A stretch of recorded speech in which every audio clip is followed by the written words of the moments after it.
Hello, everybody. Welcome. Uh,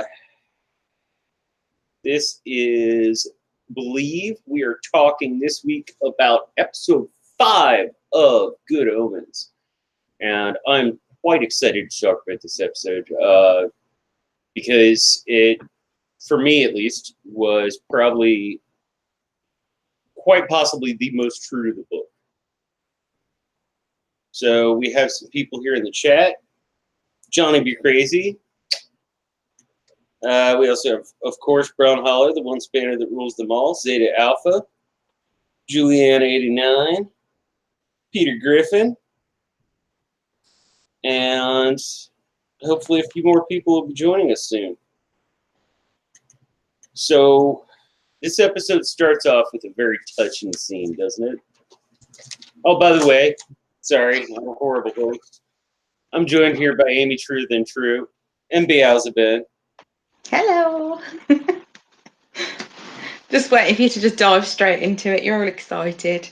I am. I just did my final rewatch right before we got on air beforehand. So yeah, I've watched this quite a few times, and I am definitely watching episode 6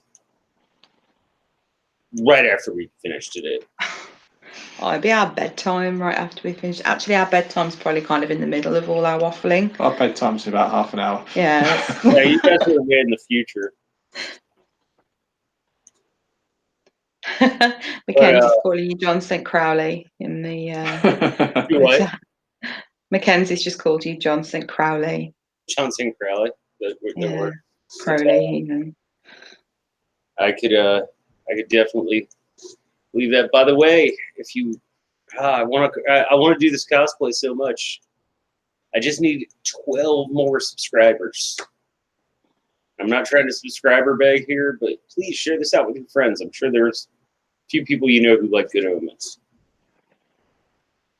I'm totally sharing this on my Facebook right now. But yeah, so this episode, the way it's the beginning is just so, you know, I would almost say touching. Yeah, it was. Although, just before we get to the touching part, Crowley's brilliant line of, "Do I look like the kind of person who owns a bookshop?" Yeah, that was pretty funny. It's very like passionate way with the whole lines in the beginning bit and angry. He plays angry so well, David Tennant, and yeah, it was very emotional. I was sort of especially because there was obviously playing Queen in the background, and I was just like, oh, it's so sweet. For someone's sake. I said for Satan's sake, and that didn't sound right. I love that line. I thought that was just, it was delivered perfectly. And it really, like, yeah, Dave Tennant does a great job. When I read the book the first time, I pictured Crowley, and he's pretty much it. Yeah, he plays the part so well. I think it's the way. It's not just the emotion David Tennant puts out; it's the way he moves as well. He kind of like in the episode 1, he kind of sort of almost slinks around, sort of like quite doody, and he always stalks in sometimes as well. Like a snake. And we'll get to Disco Crowley in a little while. Yes. Disco. Yeah, that was a pretty funny one. I think like his facial expressions as well. He's really expressive, so you really get the. In Doctor Who and Harry Potter as well. Though I'm loath to admit it, he does a very good job there. Yeah. And, actually, saying that, there you go. He's had experience of playing this sort of snaky person. There's a slight difference between demon and serial killer, though. Yeah, but when he's Barty Crouch Jr. flicks his tongue in and out constantly like a snake. Okay, just to clear things up, Slytherins, we are not serial killers. We're very misunderstood. Ben's a Hufflepuff. Am I?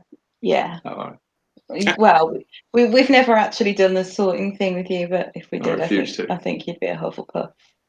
Sorry. No, I got sorted, and they knew exactly where I belonged.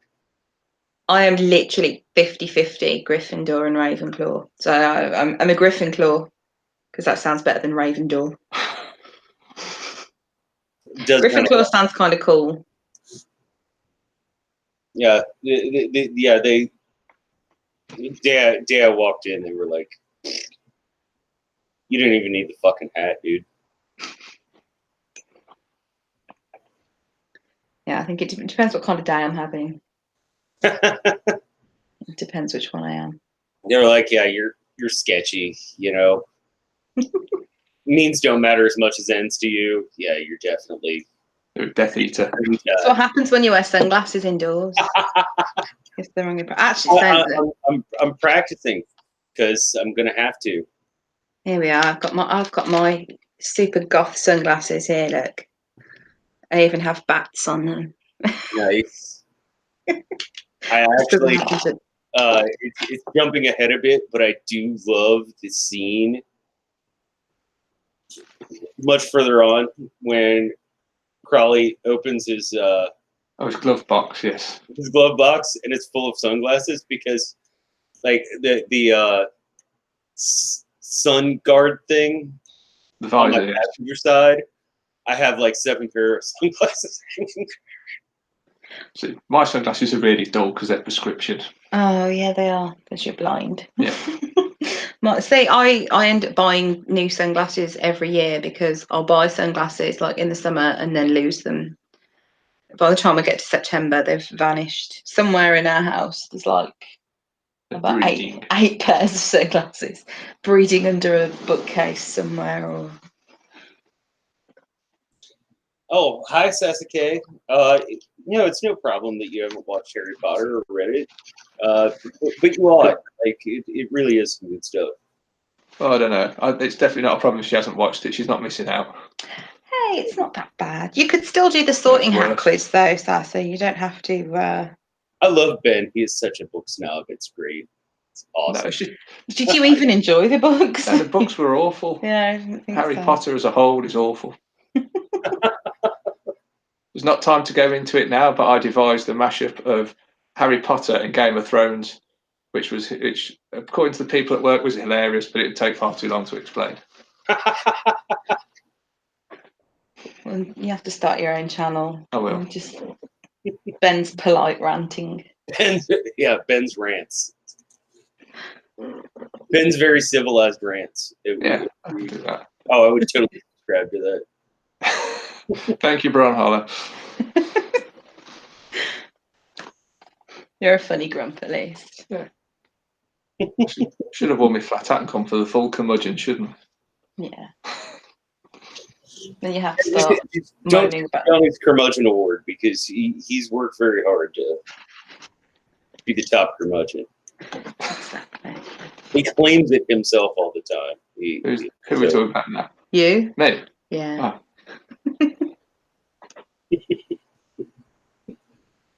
So, getting more, oh my God. We're off topic within the first 2 minutes. That's what we do. That's what we do. Demon Adam. I'm not sure how I feel about that yet. Could have been better. You're a bit averse to the. It's just that I don't know.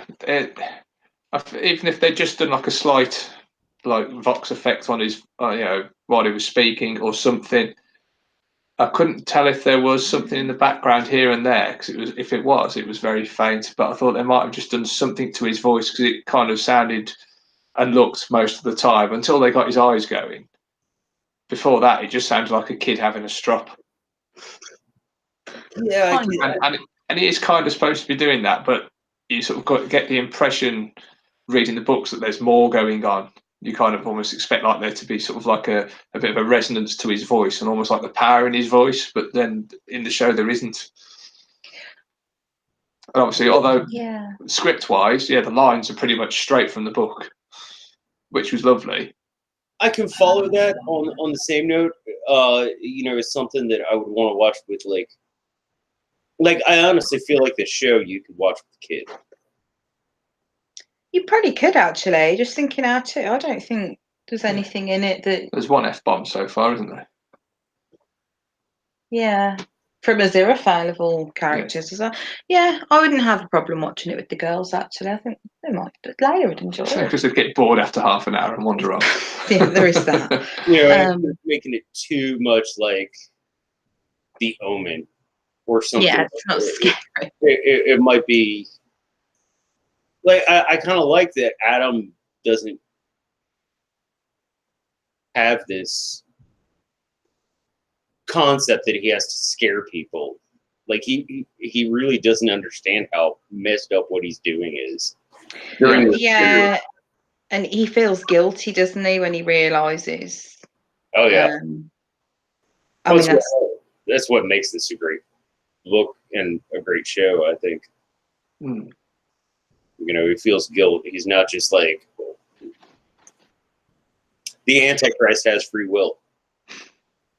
Yes. I think that's the entire purpose behind the story, is that it is about free will. Maybe it's because I'm obsessed with Milton, but Yeah, I guess it's the thing with the saying like his voice being more commanding. It's like I don't know if anyone's watched the Preacher TV series, like when Jesse uses the voice and his voice just kind of echoes, like it doesn't resonates a bit. Yeah, it doesn't sound like scary or creepy or anything. It's just loud and there's a bit of an echo to it. And it's commanding because that's what he's doing. He's like sort of making people do things. Yeah, I think I can't decide whether that would sort of add to it or if it would be a little bit cheesy somewhat. The fact that it is still this child's voice. I think it would give something, it would sort of hint at something that there is power sort of manifesting itself through subconsciously. Because that's like the whole thing with the eyes. He doesn't make his eyes go all black and red. It just sort of happens because that's the power going into him, isn't it? Right. Yeah, it's the power going into him. It's not that he's. Yeah, he's kind of acting like a lightning rod, isn't he? And it's just all the Antichrist powers earthing to him. That's a bloody fabulous way to put it. Yeah, no, absolutely. I couldn't have come up with that, but that's a bloody fabulous way to put it. Yeah, he's like a lightning rod. Yeah, it's a pretty good analogy actually, because I've seen when he kind of floats up in the air, there's all the clouds start swirling around him like storm clouds, and yeah. I don't know if anyone else. Good marks in my literature class, Ben. Sorry. I said you get good marks in my literature class. Excellent stuff. I don't know if anybody else noticed in the titles this episode as well. When they're walking along, they walk past Aziraphale's bookshop each week, and this week the bookshop was actually on fire in the opening credits. Oh, I didn't catch that. There's a fire in the window. I caught it straight away, literally like less than a minute into the show, and I paused it and I was like, look, like rewinding the titles, and yeah, that's a whole level of nerdery that really is a bit much. And going back to that moment, I love that someone killed my best friend. Like, yeah, the emotion that's portrayed there. By the way, Brown Collar says she did try to watch this with her kids, and once they found out the Antichrist was a cute little baby, they weren't excited anymore. But they wanted horns and hooves and tridents and fire. Little hoofy woofies. Or a tail. Yeah, not that I'm a massive fan of the whole sort of romance thing between Aziraphale and Crowley, but it is sort of very much almost like a bit married couple at this point. Even though they've had a squabble and a strop, they still feel for each other. Yeah. And he gets upset when Aziraphale's gone. Oh yeah, and it's I think it's more overstated in the show than it is in the book, but I always kind of felt that was there, that it's like you spend that much time with somebody, you kind of have that almost. I mean, I wouldn't call it romantic, but you love that person. You care That sort about, of, that you sort know. of moved-in feeling. I'm sorry. So that sort of moved-in feeling. Yeah, yeah, and you care that much about that person. It's like, and I love the fact that it restates that like Azraphale and Crowley are best friends. Yeah. Azraphale has nothing to do with any of the freaking angels because they're all a bunch of douchebags. And Crowley has nothing to do with any of the devils because they're all a bunch of douchebags. Yeah. But the two of them get along. Yeah. Which I think it's sort of like a can't live with them, can't live without them scenario. Almost. Yeah, exactly. Exactly. Julianne says yes. Like, when he nearly calls them bastards and changes it to bad angels.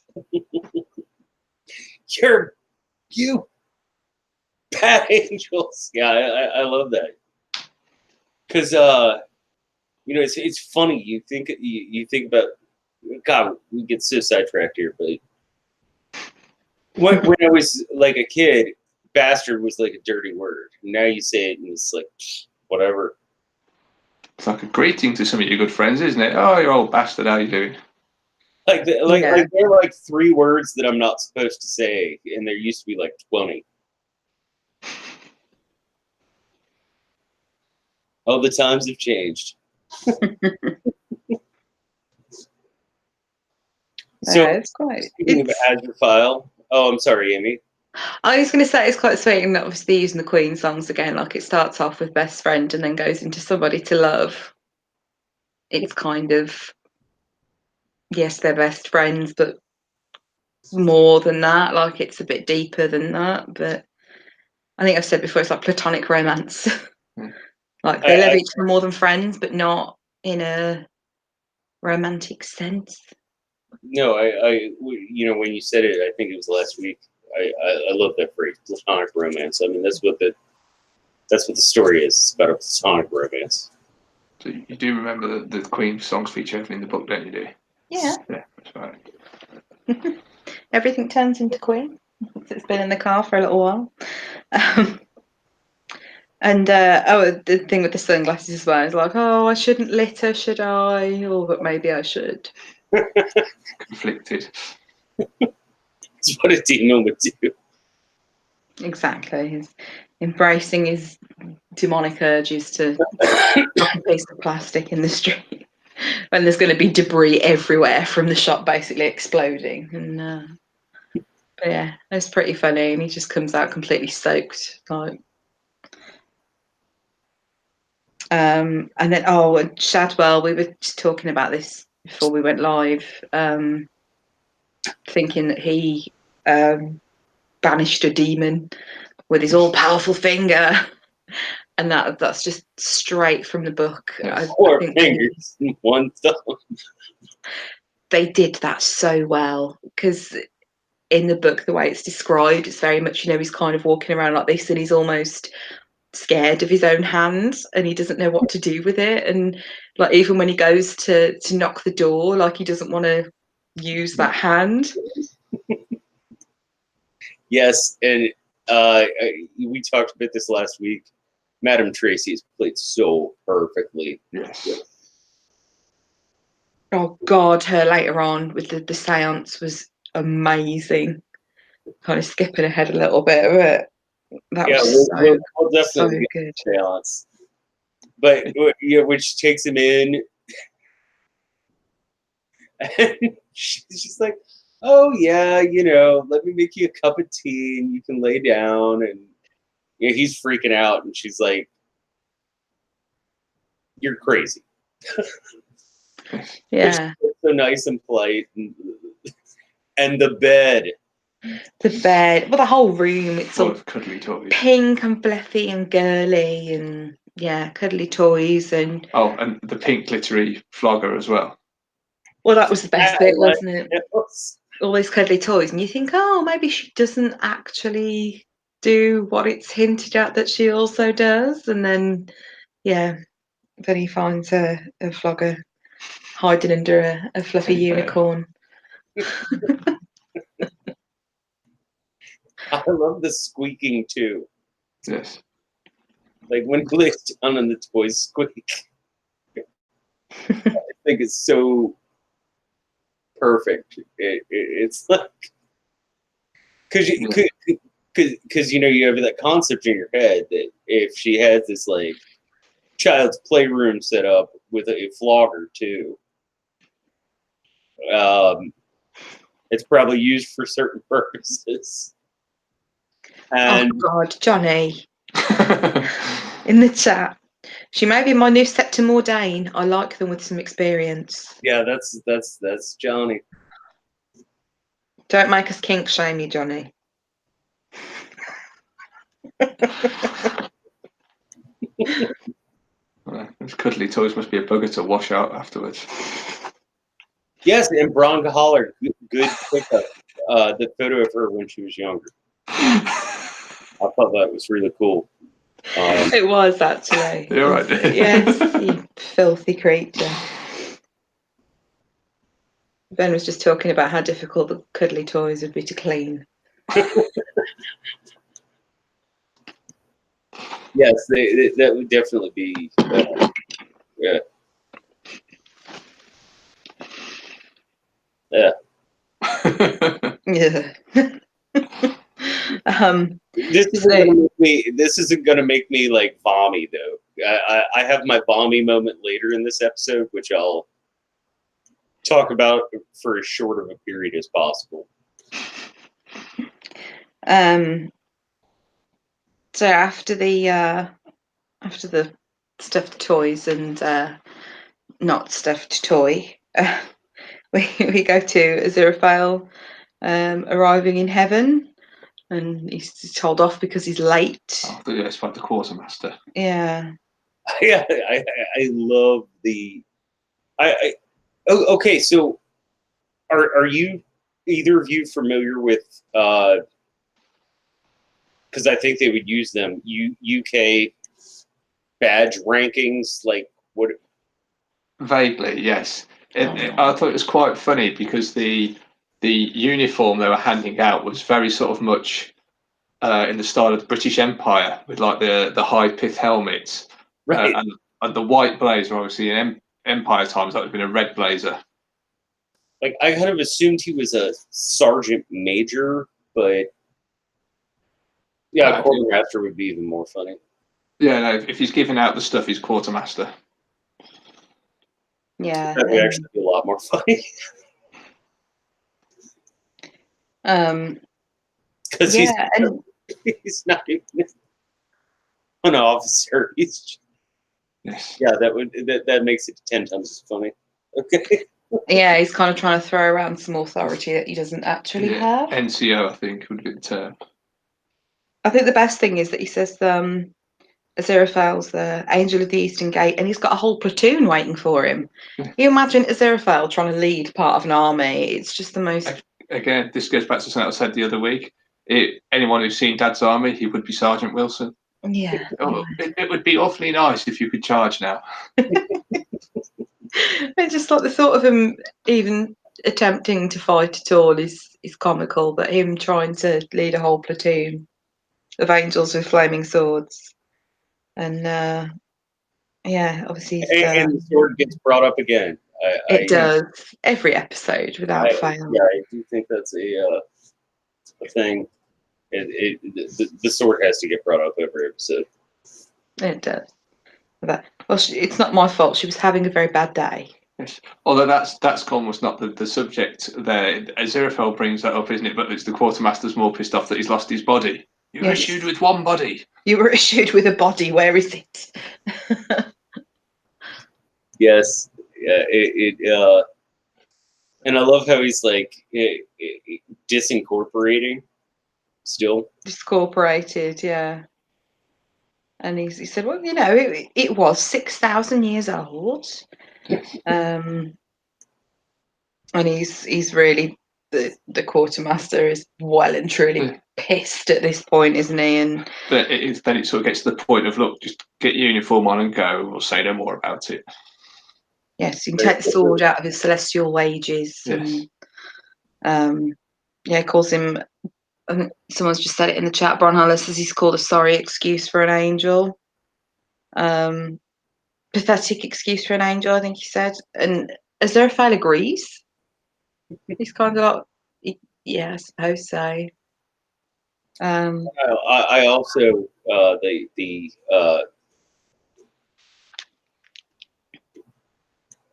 I'm a financially oriented person, so it terribly amused me when he said celestial wages. I'm like, what are you getting paid in?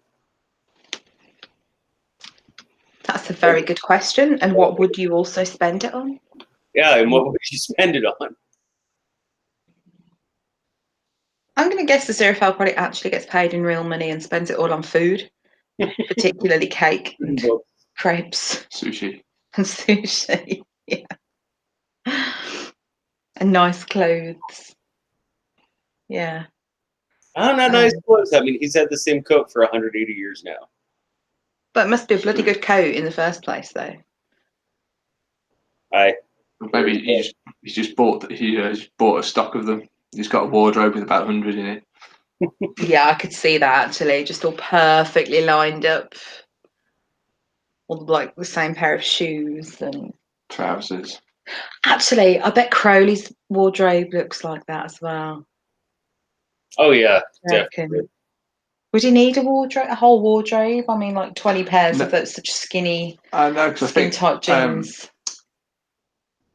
In the book, I think it's Aziraphale actually does physically wear clothes, but Crowley manifests them, and that's mentioned as a difference between them. Because I think in the episode when I think it's episode 2 or 3, when Aziraphale gets paintballed, is complaining that it's an original coat and it will never be quite the same. And he makes the comment that Crowley just sort of manifests his own miracle little way attire. Yeah. Well, not that many pairs of skinny jeans wouldn't actually take up that much space anyway, would they? We've gone a bit off topic again, though. Sass has pointed out in the chat, we forgot to mention that Shadwell said the title of the episode when he was on the bed. He does. He says on the Doomsday option. Yeah, I saw that. I actually want to go back and see if every episode is now mentioned. The title. At some point in time. Oh, maybe they have. Like that. Yeah, last week's was Saturday morning fun time, and that was what came upon the TV show when Hasta kind of comes in with those weird rabbit things. It does say Saturday morning fun time, which in my head sounds like something completely not appropriate to children's TV. Not appropriate to bunnies. It depends on the kind of rabbit. I was about to say that. Great minds, obviously. Yeah, I guess this was like the book in the beginning and something else. It probably does actually say it. It definitely says in the beginning. I mean, yeah, well, that's what the first episode was called. Then you had the book Hard Times was episode 3, which they probably could have quite easily got in there. So now this is just an excuse to watch the whole thing from the beginning. Totally an excuse to watch the whole thing again. Like just binge it all, and I might do that on my flight to Cannes. Just watch the whole thing all the way through. Speaking of which, next week's episode will probably be dropped at the same time, but it is going to be a premiere. And we're going to have a very, very, very special guest. Yes, we are. I'd forgotten about that. And we're doing it as premiere just because everybody's traveling with Con Thrones and all that. So it'll still be a premiere, still be in the chat, but won't be shooting it live. And there'll probably be less waffling because it's going to be less saying hello to people. Yeah. Ron Hannah says she's going to binge watch all 6 this weekend. Yeah,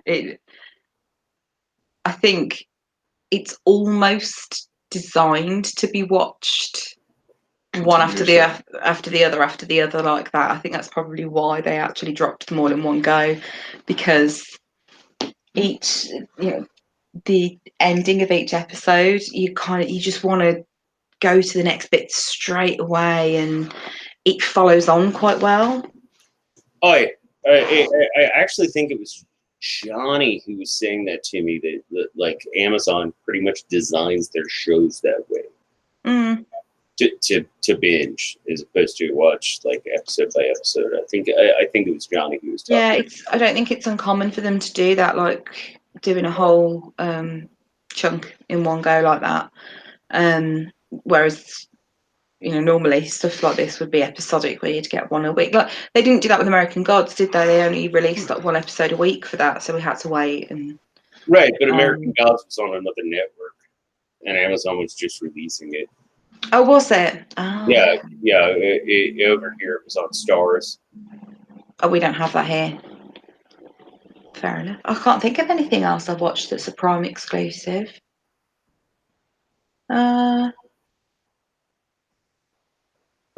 I'm just trying to think if there's any other show. Oh, Lucifer. That used to be on. I can't remember if that was everything at once though. Lucifer was originally episodic. So speaking of episodes, let's get back into this one because we're already like 30 minutes in and we're like 5 minutes into the show. Adam, we're having fun. Smile. We're still at Aziraphale up in heaven with the quartermaster. Oh yes, because he had with the demons possess people, angels don't. Yes. Stop me. Yes, Aziraphale grows a pair. He does, yeah. It's probably one of the most kind of daring and brave things he's done, isn't it? He's channeling his inner Crowley. He's having a what would Crowley do? Yes. Exactly. I'm gonna get a bracelet. I'm gonna get a WWCW. What would Crowley do? Exactly. It's much more fun than what would Jesus do, or what would Chuck Norris do? Or Chuck Norris, yeah. I think Jesus would just be like nice to people and tell them not to kill each other. I don't know, but he's either a zombie or a vampire, so it's a bit sketchy. Sketchy Jesus.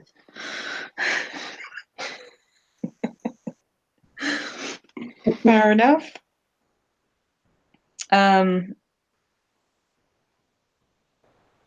Yeah, and then what you were just saying about Adam, they're still in the woods and they've still got their mouths covered from last week. Mouth's not there. It kind of look like skin grown over them to me, but I guess that's because they've used a prosthetic to do it. Yeah, and he's like trying to say, like, it's going to be fun, it's great, and they're all starting to cry. And yeah, but it's like it is going to be fun. It will be good. Kind of. Yeah, he's telling them it will be fun rather than suggesting or trying to G them up. He's just telling them, trying to command them that it will be good. And also, my new friends are coming along. Yes, I don't remember him ever mentioning that in the books. I don't think he says anything about. He's not really aware that the horsemen are coming. I don't know if he means the horsemen or if he means other demons and devils. I'm pretty sure it's the horsemen he's referring to because they're obviously traveling. Because I think he says that when they get to the airbase later on, he says, "My new friends are in there." Yes, that's true. If I remember correctly, he never specifically states who his new friends are, but he does have a knowledge that, oh, I'll just have new friends. Yeah. It's the kind of thing a kid would do. It's the kind of thing an 11-year-old would do. Yeah, and when he says you have to smile, and then he actually says, "I can make it happen," and he does force them to smile, and the poor things they're like the Joker. It's like this Right. big, huge, forced, painful like looking a grin. Proper Nicholson era Joker. That would just screams. Yeah. That was my very first thought when I saw it, was like the Jack Nicholson Joker from the original Batman film back in 89, 88. Something like that. I think it was 88. I don't know. Definitely the late 80s. I was too busy watching Transformers then. I don't think you even would have been watching Transformers then. You were 3. I was the tank engine then. Anyway. Same. Yeah, he forces them to smile, and yeah, they're poor things. It's the first time I actually properly felt sorry for the kids. Like, they're not entirely likeable, I think, in the earlier episodes. I don't know. I think the kids, they are supposed to be likeable because they're like the misfit ragtag bunch of kids that aren't in any of the popular groups. Yeah, I guess you don't really sympathise with them, I think, until this point, and then you kind of... Although, speaking of other groups, that's the one thing that's missing from the whole thing is Greasy Johnson, for those who have read the book, and the Johnsonites. The other gang. Which I don't know how much depth that would have actually added to the story. Yeah. It's just one of the things. They threw in that little bone. Yeah. You in the first episode, you'd like to think that this child went off and had a normal life, and maybe won awards for his tropical fish. Yeah. But thus far, we have not seen Greasy Johnson. Maybe we will in the 6th. Yeah, no. Because I think that's a point, isn't it? That Pepper, I think, makes one of the them makes that point that if there wasn't Greasy Johnson, it'd just be them, and then they would be the sort of the figures of hate and discourse in the village. So you had to have Greasy Johnson, right, so that it balanced everything out. Yeah. And then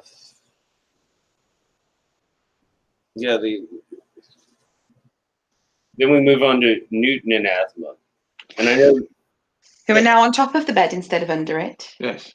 And I know the tornadoes stop now. Yeah.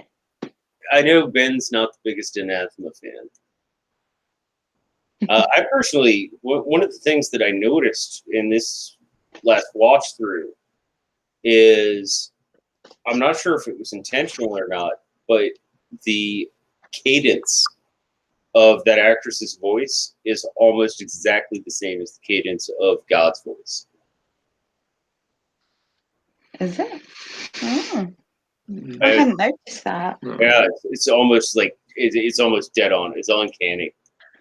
I wonder if it's because I thought it was the same actress. Really? When I first saw it. I wonder if it's because she knows a lot of the stuff that's going to happen, so it's a deliberate thing that she's also kind of partly narrating, because she already knew, and she's kind of retelling the story.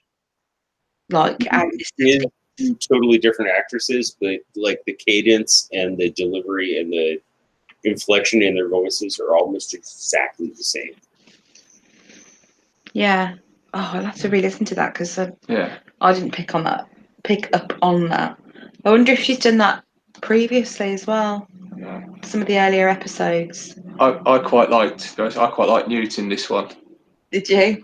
That was good. Could we do it again?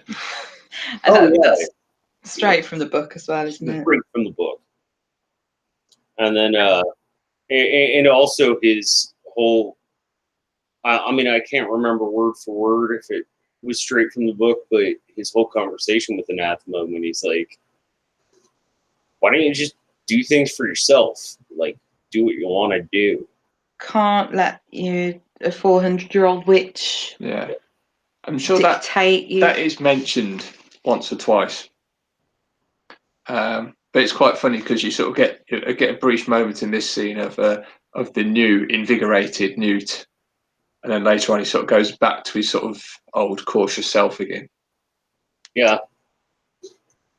Sex will do that to you, I guess. Especially the first time. Most people aren't 30. True. Yeah, very true. One thing I have just realised, and I can't remember if it was did he still have his socks on? Yes. He did, didn't he? He did have his socks on. He would be the person that kept his socks on, wouldn't he? And she had he had his socks on and his shirt, and during the sex scene in the last episode, she had her bra on. Yes. But I figured they just needed to get it done fast, you know? Yeah. It works out that way sometimes, you know? And There's always time to ping that bra strap. There's no excuse. I don't know, maybe he's frightened of boobs or bras. You know, he'd never been around them before. He wouldn't know what he was doing, would he? God, even I'll get confused sometimes trying to. Okay. Well, you can always do some pulling and tugging and still have the bra on and see the boob at the same time. Easy. Oh my God, where the fuck are we going here? I don't know. I was just thinking, even I'll get, you know, he wouldn't know how to take a bra off. That's why she still had a bra on. It makes perfect sense. You're just disappointed you didn't see any boobs. There's not that much there anyway, by the looks of things. Need a good handful. It's the stud Newt. Stud Newt. I love that. And then Bron holler. Oh my gosh, Bron. It was also blowing a storm to end all storms at the time. Excellent choice of words there. Oh dear.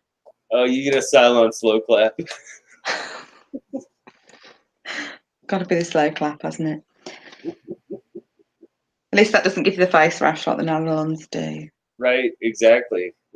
Oh, we'll get into that on Friday. We'll get into Crawley drunk, which I loved. Because he had just crushed, apparently, a bottle of Balvenie. I was about to start on the second one. No, in the second... Okay, so it starts off, you see a bottle of Balvenie in front of him. And then he asks for another, and the bartender brings him a bottle of Talisker. I just registered, one bottle of booze and he's got another one. But obviously you would pick up on what they were. I am a Scotch fan. You drink and you know things. The third bottle, and I could not catch the label on the third bottle, so I wonder what it was. It's definitely not Lefroy. It's something that looks here about it. Yeah, the way he's talking, nobody around him's batting an eyelid. Like, he just seems like just another drunk person having a little rant. But I love that his "I'll have another" is not like another drink. I'll have another bottle. Bottle. I don't know, if you keep it in your hand, it counts as one drink, doesn't it? Maybe. If you finish the bottle. I always used to tell my ex, you know, as long as my glass doesn't get empty, I've only had one glass of wine. She did not agree with me, but it made sense to me. Have the same effect if you just dropped a curly straw on top of the wine bottle, wouldn't you? Yeah, that's definitely only one drink. Yeah, exactly. Never ever expect either of us to be a good influence, clearly. Yeah, I love the ranting Crawley, he's like, what the fuck? And nobody's paying attention to him, like you said. And he's like, and Lucifer did this thing, and Lucifer and the guys, and I was minding my own business, and then I didn't have anything. Didn't have anything on. Yeah, he says the next thing I'm doing a million light year freestyle dive into a pool of boiling sulfur. Which is sort of it's a poetic way of putting it, I suppose. Well, he didn't fall. He just kind of slumped down. Yeah. And then Aziraphale appears sort of as almost like an apparition. An essence, almost. Yeah, like a ghosty kind of thing. Right. I think it's really sweet the way he doesn't realise that Crowley's talking about him, because he says, I lost my best friend. And he's like, oh, I'm sorry to hear that. Yeah. He's like, no, it's you. He's talking about you. It's you, you thick idiot. Like, talking about you. I think you are my best friend. And yeah, it's a really, there are a lot of really touching moments in this episode. Yeah, and slightly tongue-in-cheek as well, because when he's talking about he needs to inhabit a body, he actually says, it's a pity I can't inhabit yours. There's a loaded statement right there. And yeah, that was a bit explode. That was a bit It's a bit on the nose, really, wasn't it? suggestive. I think that was very deliberate as well. Oh, absolutely. Yeah. Absolutely. And then he lets Aziraphale know that his bookstore burned down. Yeah, which must be horrible having to tell your best friend something horrible, but he saved the most important thing. Yes. So Aziraphale doesn't seem totally broken up about that, though, does he? I think it's almost like he's finally realised there's bigger things at stake, or he's accepted it, because he sort of just gives all the information to Crowley, then, doesn't he? Sort of, oh, you've got the book, yes. Well, it's Adam Young. He lives in Tadfield. Yeah, he's made notes. Bronhala says she likes the double entendres, could be completely innocent or not. Yeah, it just depends on how filthy your mind is, I think. The sin's in your mind, not in the act. Yes, yes, it is very much. Yeah, I love that. I think that's very literary concept, you know. Yeah. And we know that Gaiman and Gaiman and Pratchett are both very affected by Alan Moore, who is famous for one of his quotes that says, you know, in a comic book, you can have a person sitting in a room and someone behind them with an axe, and then flip the next panel and there's a scream over a city. You're the one who committed that murder. Yeah, like there's no proof. Yeah, there's no evidence that it's happened. Evidence. It's just what your mind assembles. Right, in how gritty it was, or how, you know, I love that concept of one of the things I do love about film over books is that if it's done right, you know, all those things are done by you. Yeah. One of my favorite directors of all time, Stanley Kubrick, you know, it obsesses about every little bit of cinema, but it's the way he shot his films you're the one who does those things, like all the atrocities in the Clockwork Orange. Like, you know, they're in your mind. They aren't actually portrayed on screen. In The Shining, it's the same thing. Yeah, you kind of fill in the blanks as such, fill in the gaps, but what you fill it in with is probably far worse than they would have come up with. Which makes you an active participant in whatever said act is. Really? One of my favourite scenes is after this one. As you know, this has got to be the best scene of the episode for me, is the seance. Before that, I have to ask you, okay, like I grew up with a lot of Anglicisms, but I have to ask you to wiggle on. Get a bit of a wiggle on. Just means get a move on. Hurry up. Yeah. Okay, because that is something I've never heard in my freaking life. Oh, total. Yeah, that's a very common phrase in our house. Yeah, well, get a wiggle on. Get a wiggle on, get a shufty on. It just means hurry up. Okay. I mean, I knew what it meant, like, just by context. You get the gist of it, yeah. But like I said, like I grew up with a lot of Anglicisms, but I never heard that. Yes, that's my polite way of telling the kids to get their asses out the door in the morning for school.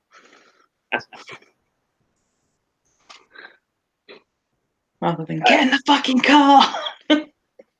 Yeah, when my kid was a kid, I just used to say, "Get in the fucking car." Yeah, it does get to that point some mornings when they have to go back upstairs for the fourth time to get the thing they were going to get the first time and got distracted and didn't get. Yeah, which is never actually something they need for school either. I want to take this toy, but can you take it to work with you? Wayne Heron just joined us, by the way. Welcome. Hi. Welcome from Austria. Oh, I think they're even more in the future than we are. Actually. Yeah, they got like an hour or two on you. I think it's an extra hour. Maybe. I don't know. I've never been to Austria, so. Oh, Julianne says her dad's was shake a leg. That's another thing for hurrying up. I don't think we say any more odd phrases for it, do we? No.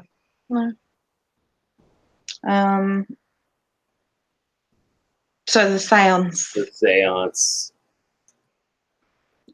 I love how she has different voices that she uses for the different situations. Like she's got her sexy voice, like when she answers the phone, and then she's like, "Enter all seekers after wisdom," and trying to be mysterious and her spirit guide as well. Oh, God. Little Irish girl. Yeah. The like trilling sound that she. Oh yeah, the seance scene is just absolutely brilliant. And once again, straight from the book. Yeah. In fact, I honestly, Ben, you're gonna hate this. I think it might be better on screen than it was in the book. I would mostly agree with you with that. Yeah, I think when you see it performed, it is much funnier to actually see it done.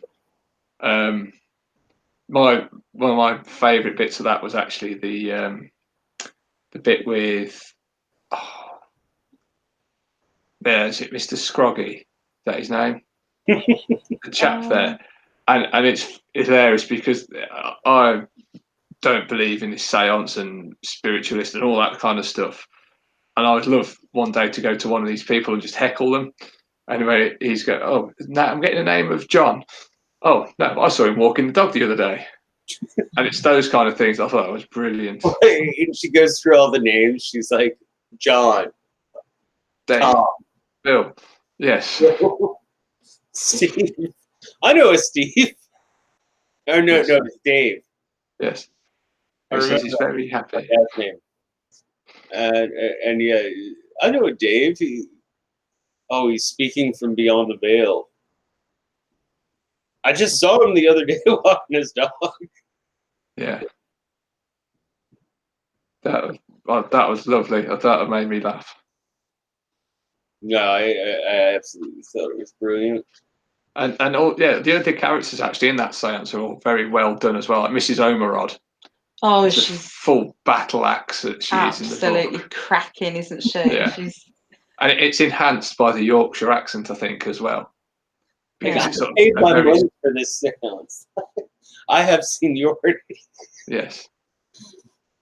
But it's something like the northern accent. Yeah, you sort of over here we get to talk about northern grit and like the just getting on with it attitude that the northerners have. Yeah. And it's a very much of, no, I'm in charge, right? We're going to do it like this, and that's the way she comes across. Like She's very brisk, isn't she? Yeah, Madame Tracy is obviously the one performing the sounds, but Mrs. Omerod is kind of the one who's in charge.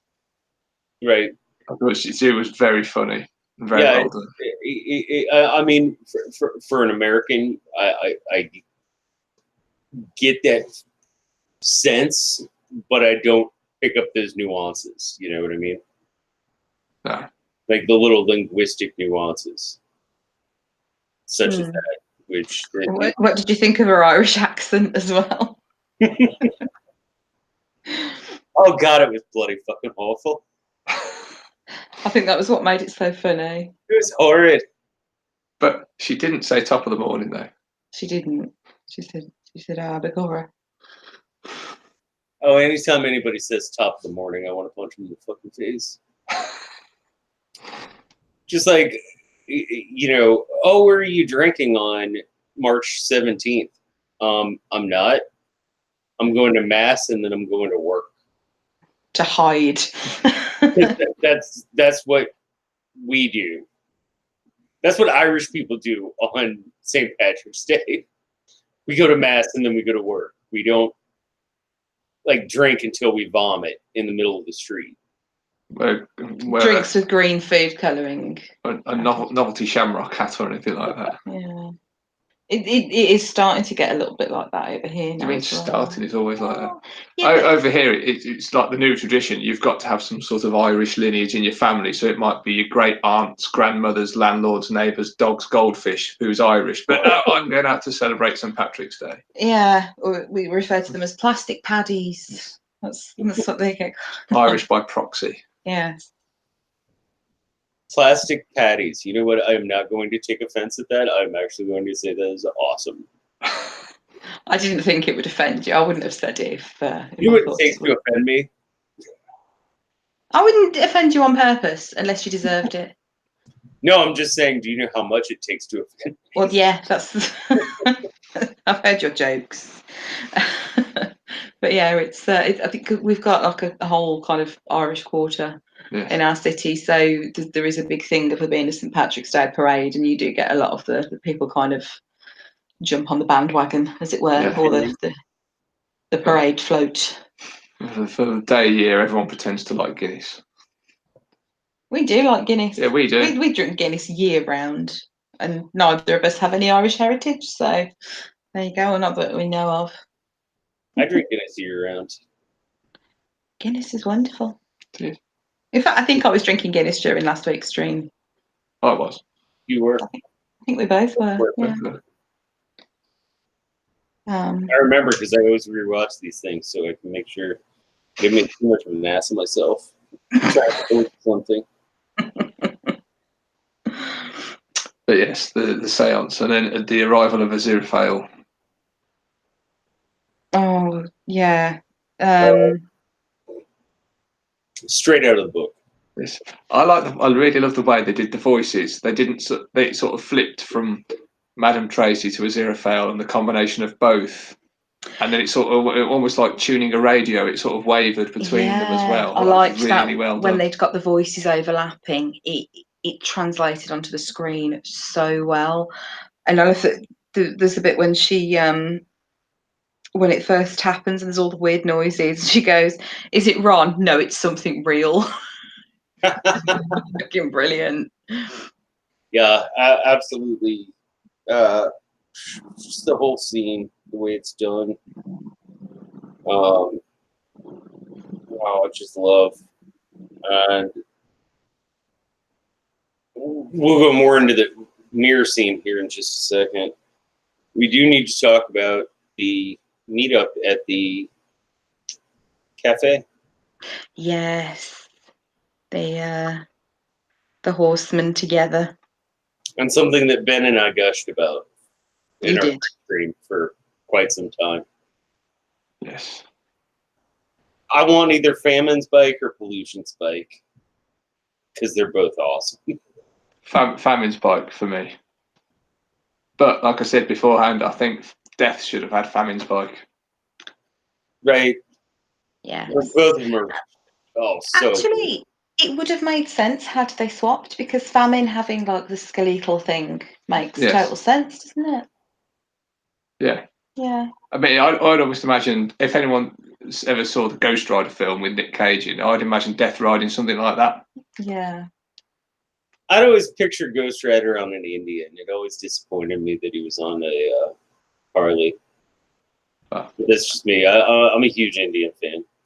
Well, but again, it's like again, like I said beforehand, because we sort of we're quite happy with the assumption that Death is purely Pratchett's creation in this story. So I don't know if we're pulling too many Discworld parallels, but then in the Soul Music book, obviously Death does end up on a motorbike or the essence of a motorbike, and it gives the impression of being like a chopper.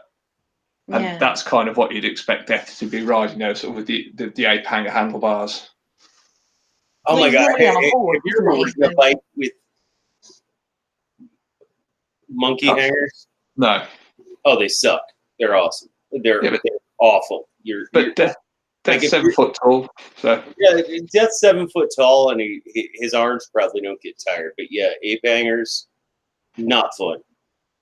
Not fun at all. Like you hit about an hour or two, and you're just like, shoulders. Yeah, exactly. My shoulders are hurting. But yeah, Ben. Maybe Ben and I gushed a bit too much about bikes before we stream. That's okay. Because I could go on and on and on about how, Famine and Pestilence have awesome bikes. Yes. Although it's kind of disappointing. Yes. I don't know if you heard this bit that I said when we were having the minor technical issues. I was slightly disappointed that they didn't have Death's number plate as Binky, and Discworld fans should get that. Yeah. Yes. It definitely should have been Binky. I'm still a bit disappointed that Death doesn't have blue eyes as well. I know. It would just be like a nice little nod. And it is mentioned in the book, actually, I think, but his eyes are blue. He's got like blue. I do think in this episode, though, that Death is a very Pratchett death. Oh, yes. Absolutely. Like when... Well, it's like the line when the delivery man dies. Don't think of it as dying. Think of it as leaving early to avoid the rush. Yeah. Like when did you get here? Like, I never went away. Yes. And I think as well, the questions on the games machine that Death's playing, I think, are the ones out of the book as well. There's also I noticed the one there was dates in the answer because they were flicking through quite quickly. Because the one sort of question that actually stumps Death in the book is the one about Elvis dying. Yeah, and he said, "I never took him." We talked about that last week. And it kind of nods back to the fact that you've got the Elvis in the fast food place, Burger Lord, singing. But that the thing with Death saying, "I never went away." That's so straight out of Pratchett. Like he's everywhere all the time at once. Yes, and Although, amidst our gushing, the minor bit of mutual disappointment for us both was the lack of the other bikers. Yes. First, I do want to touch on Sasuke and Julian loved that Death was playing the video game machine. Which yeah, like we were saying, it's a great nod to the book. And yeah, I wish there had been another Elvis mention. But yeah, you and I think even Amy, are disappointed by the missing bikers. Yeah, because they're very funny, and I mean the show is funny overall. And I think it would have been. Yeah. However, they would have, if they'd included the bikers, I don't think they wouldn't have really fitted it in all in the episode, or it would have been a very brief nod. Yeah, you Because wouldn't. we do go from the calf pretty much straight to Tadfield. No, we go straight back into the sounds. Well, no, but I mean, in the terms Yeah. of scenes with the horsemen, they go straight from the cafe to Tadfield. Right. They miss up the whole bit of them travelling and on the motorway. And the fish. And the fish. And when the real bikers are bickering. And although I'm disappointed they weren't in, I don't know how much it would have added into the TV show. Yeah. I did just really want to see the hands with fish and chips. Yes. Tattooed across the knuckles. I see. It would have been funny, I think, if they'd done the whole thing of them discussing what their names would be, yes. because that is very funny in the book. I really wanted to see non-alcoholic lager. And then also the thing with the fish, that is in the credits, the opening credits. There is a bit with fish falling from the sky and Yes.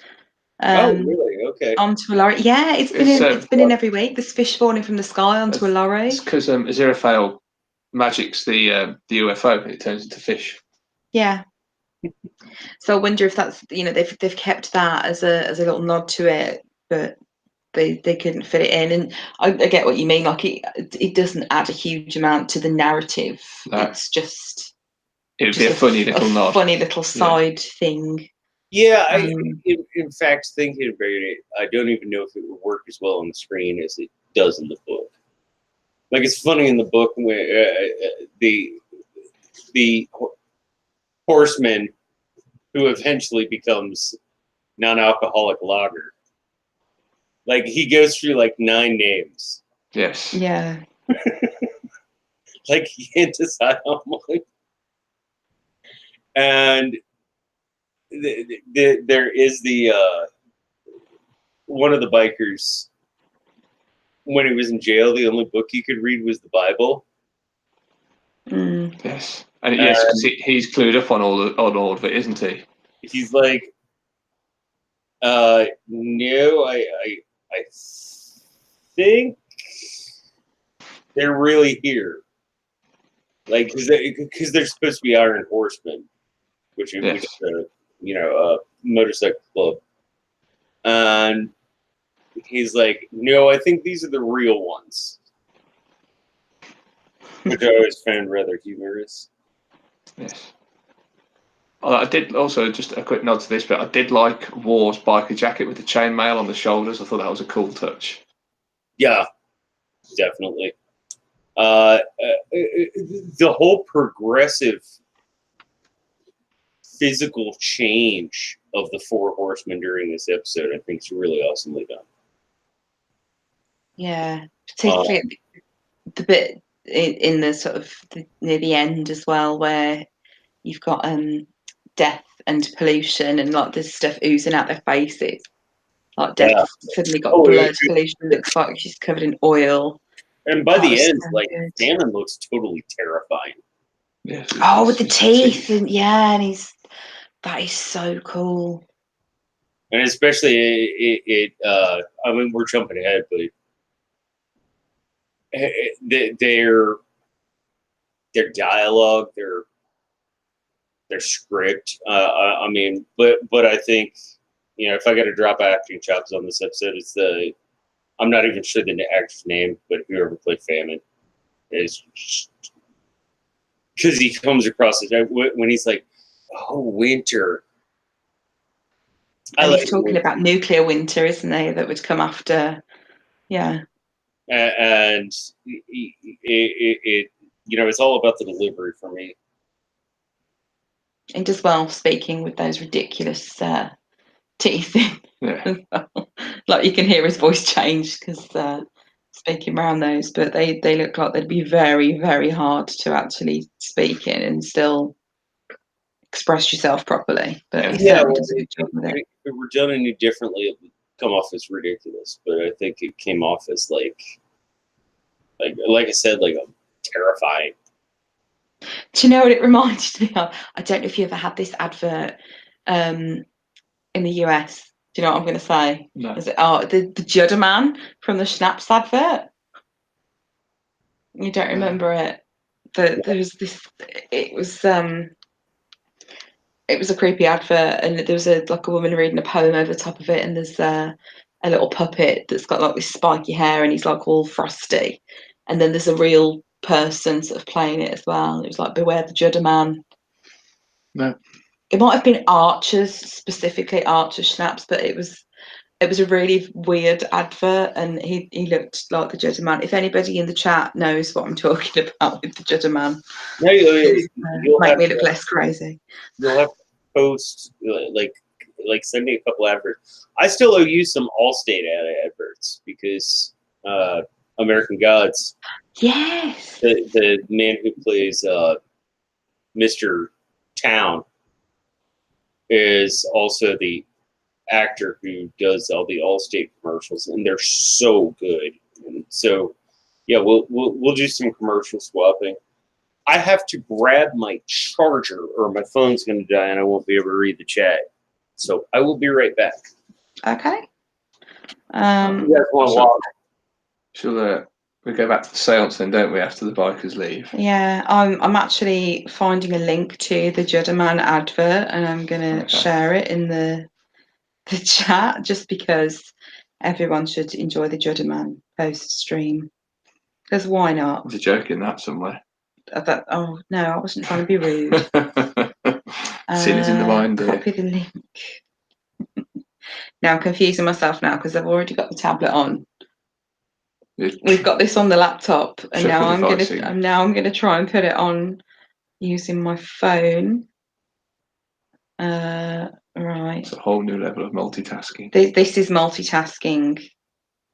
Like, I don't know, like a Hydra, with like different heads all doing different things. Yeah, but the Hydra didn't have any hands.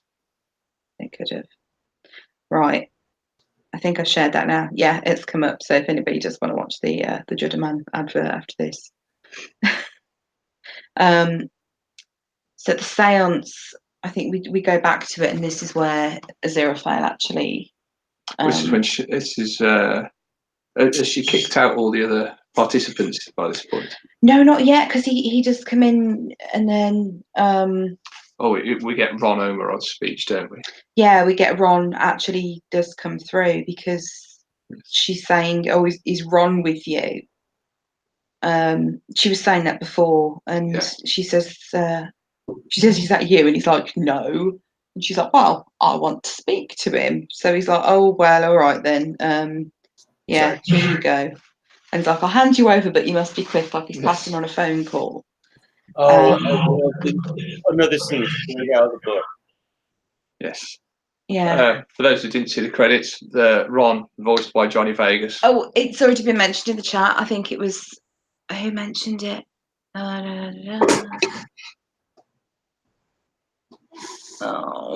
Sasuke says about it being Johnny Vegas. Yeah, so he's a well-known British comedian, but he has done a few things. He's done a few things. Was he in an episode of Doctor Who as well? Yeah, at some point. And the dwarf. Yeah, he's kind of he cameos in a lot of TV series, doesn't he? Same as he did for this one. Well, like I said, it's one of the scenes that I think that even translates better to film than it did in the book. Like when he's like, "Shut up." Yes. Yeah, it's quite abrupt in the book, but this one it's like so like shut up kind of thing, and going on and on. One of the again, what it sort of shows the talents of all the people involved in this scene though, is that the voice matching to Miranda Richardson's actual mouth movements is like almost flawless. There's no sort of bad overdubbing. Right. It's all seamless. No, I am a huge fan of Japanese samurai films, so I'm quite familiar with bad lip syncing, Yeah. and this is pretty good. Sasson says his voice was perfect for this. It was, especially because she'd got Mrs. Ormer and she'd got like a northern accent, and then obviously Johnny Vegas has as well. It worked very well. Yeah, the seance scene. I know last week, Ben, you were saying that you really wanted to see that, and yeah, I agreed. I think it worked out really well. Definitely. Yeah, and even like the way she's prattling on about the wedding. Felicity. Our Crystal. Yeah. Our Crystal and someone else's youngest and Korean food. Our Tracy's eldest. She's apparently and going on about Korean food and kimchi and stuff. You're just like, okay, this is a bit weird. She said, remember your heart condition. Yes. I haven't got a heart. I'm dead. I don't have a heart anymore. And by the way. Yes. And once he's really got that out of the system. Spiritual moment. I like how the mirror scene was shot quite a bit. Yes, that worked really well, didn't it? I love it. She doesn't freak out at all, does she? No. She's kind of like, oh, okay, well, I've been possessed. But again, it's very much straight out of the book, because she kicks everyone out, she makes a cup of tea, and then she sits down to sort it out and sort of give them a good talking to. Yeah. Oh, there's another Anglicism as well that might slightly confuse people. It says you've got to stop Armageddon, and they've got a world to save, and it can't lollygag. Yes. That's another weird one, but it means like it can't kind of hang around. Although the one thing, again, another thing they've missed, which would have actually preempted the seance scene, is when Aziraphale manifests in other people around the world before he gets to Madame Tracy. Yes, had he does, doesn't he? Had they have done the preacher, that would have been brilliant.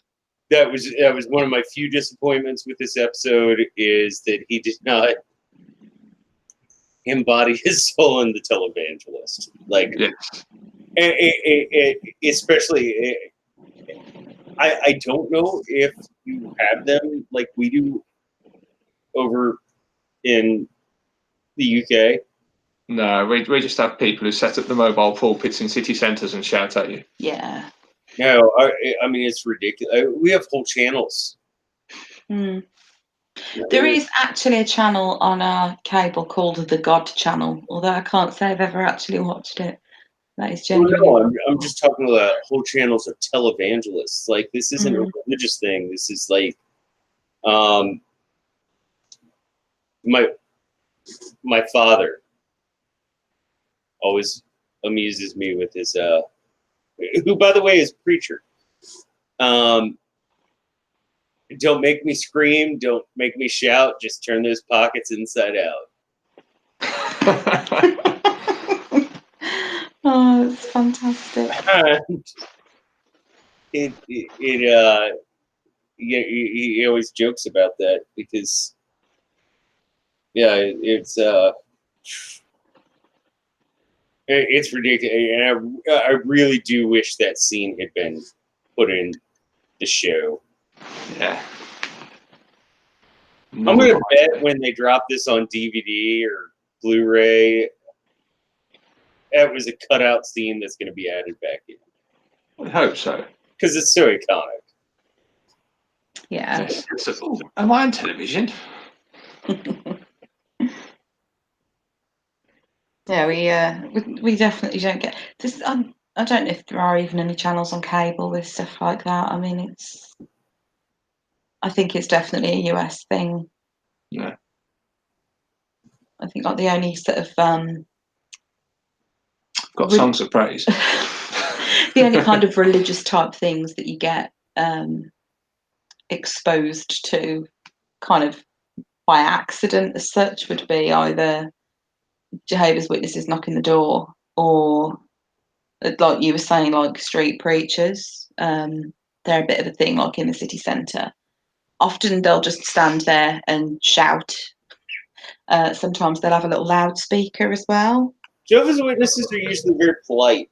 Not as polite as Mormons. Mormons are terribly polite. So a friend of ours lives right next door to a Mormon church, but they don't knock on her door.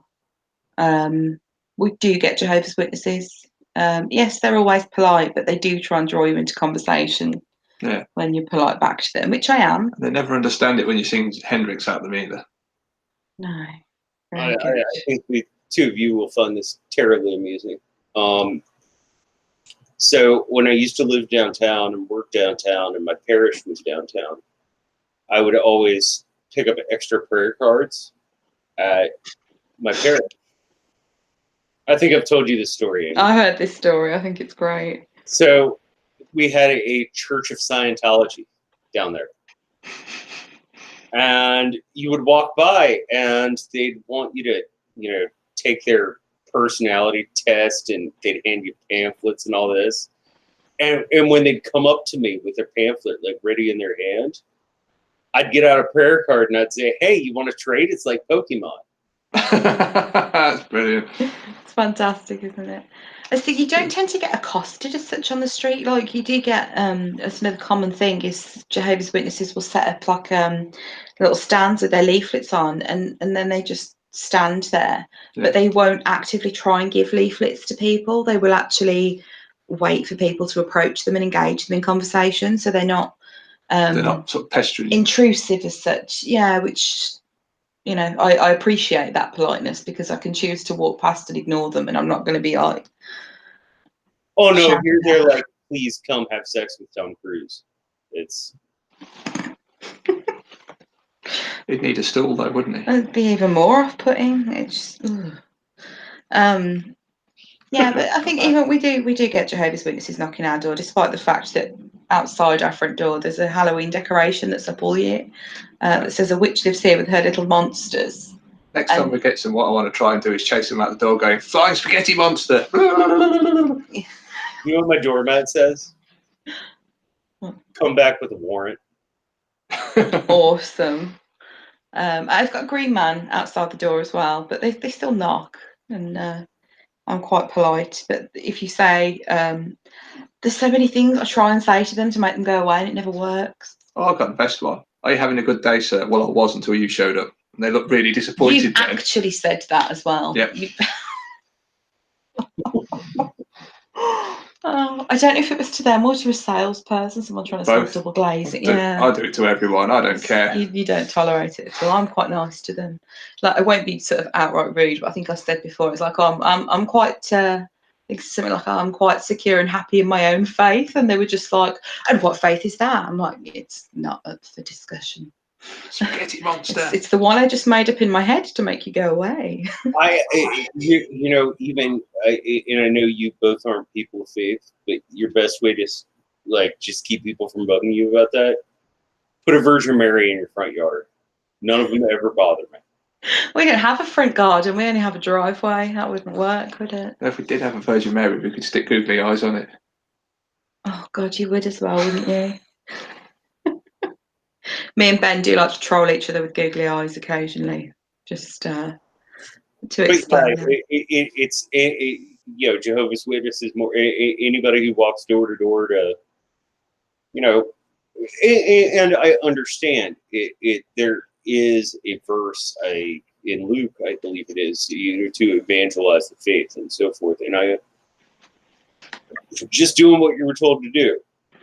But yeah, they walk by, they see the Virgin Mary, Yeah, and I think that's the thing. Like, I know someone who was raised as a Jehovah's Witness, although she sort of her family kind of left quite some time ago. They do genuinely believe that they are trying to save you. Yeah, they're not trying to annoy you. They really do think that they're doing you a favour. Oh, absolutely. So yeah, but I'm a heathen idolater. Yeah, I don't like the ones in the street that shout, because they tend to pick on you. I can recall many a day as a teenager in all my over the top goth stuff that we'd, like, me and my friends, if we were walking through the street and there'd be one of the preacher guys, they would start shouting at you. Oh yeah, but you just heckle them. Just, The guy with the bandana, I'm sure he's still there. Every bloody time, start picking on you, pointing at you and calling you a sinner, and and the last thing you want to do is get into an argument with him. I think we've gone a little bit off topic anyway. We always go off topic. It's our MO. Well, at least we're consistent. Yes, exactly.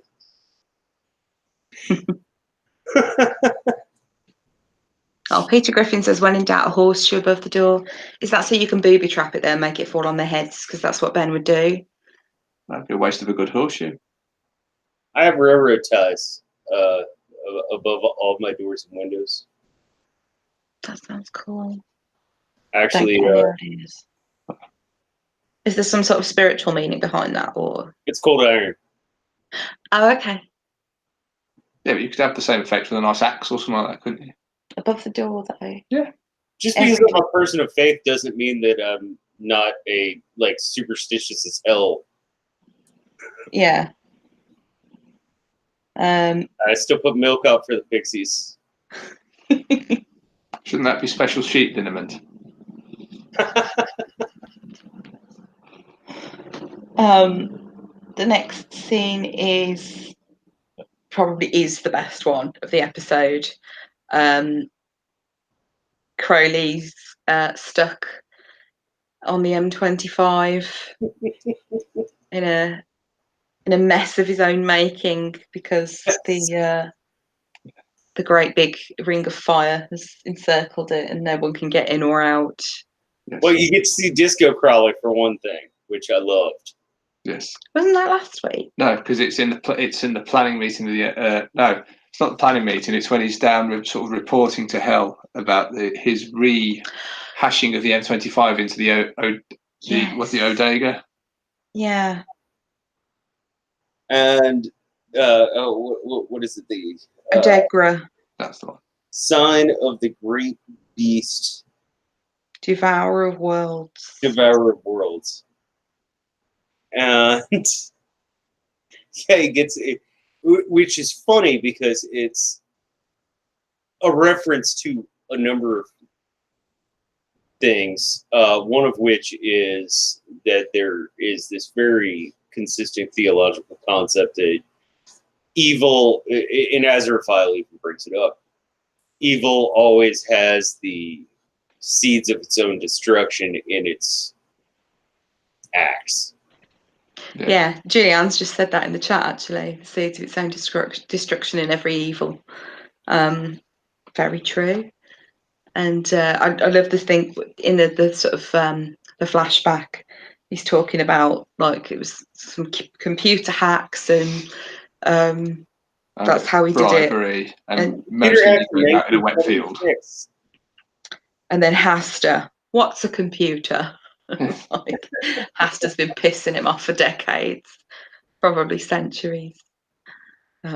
Oh, Haster. He's what's the actor's name? Ned Dennehy. He's brilliant. I mean, he's so. It's kind of like Game of Thrones, like the kid who played Joffrey. Like, he's so good at playing somebody who you just want to hate. Yes.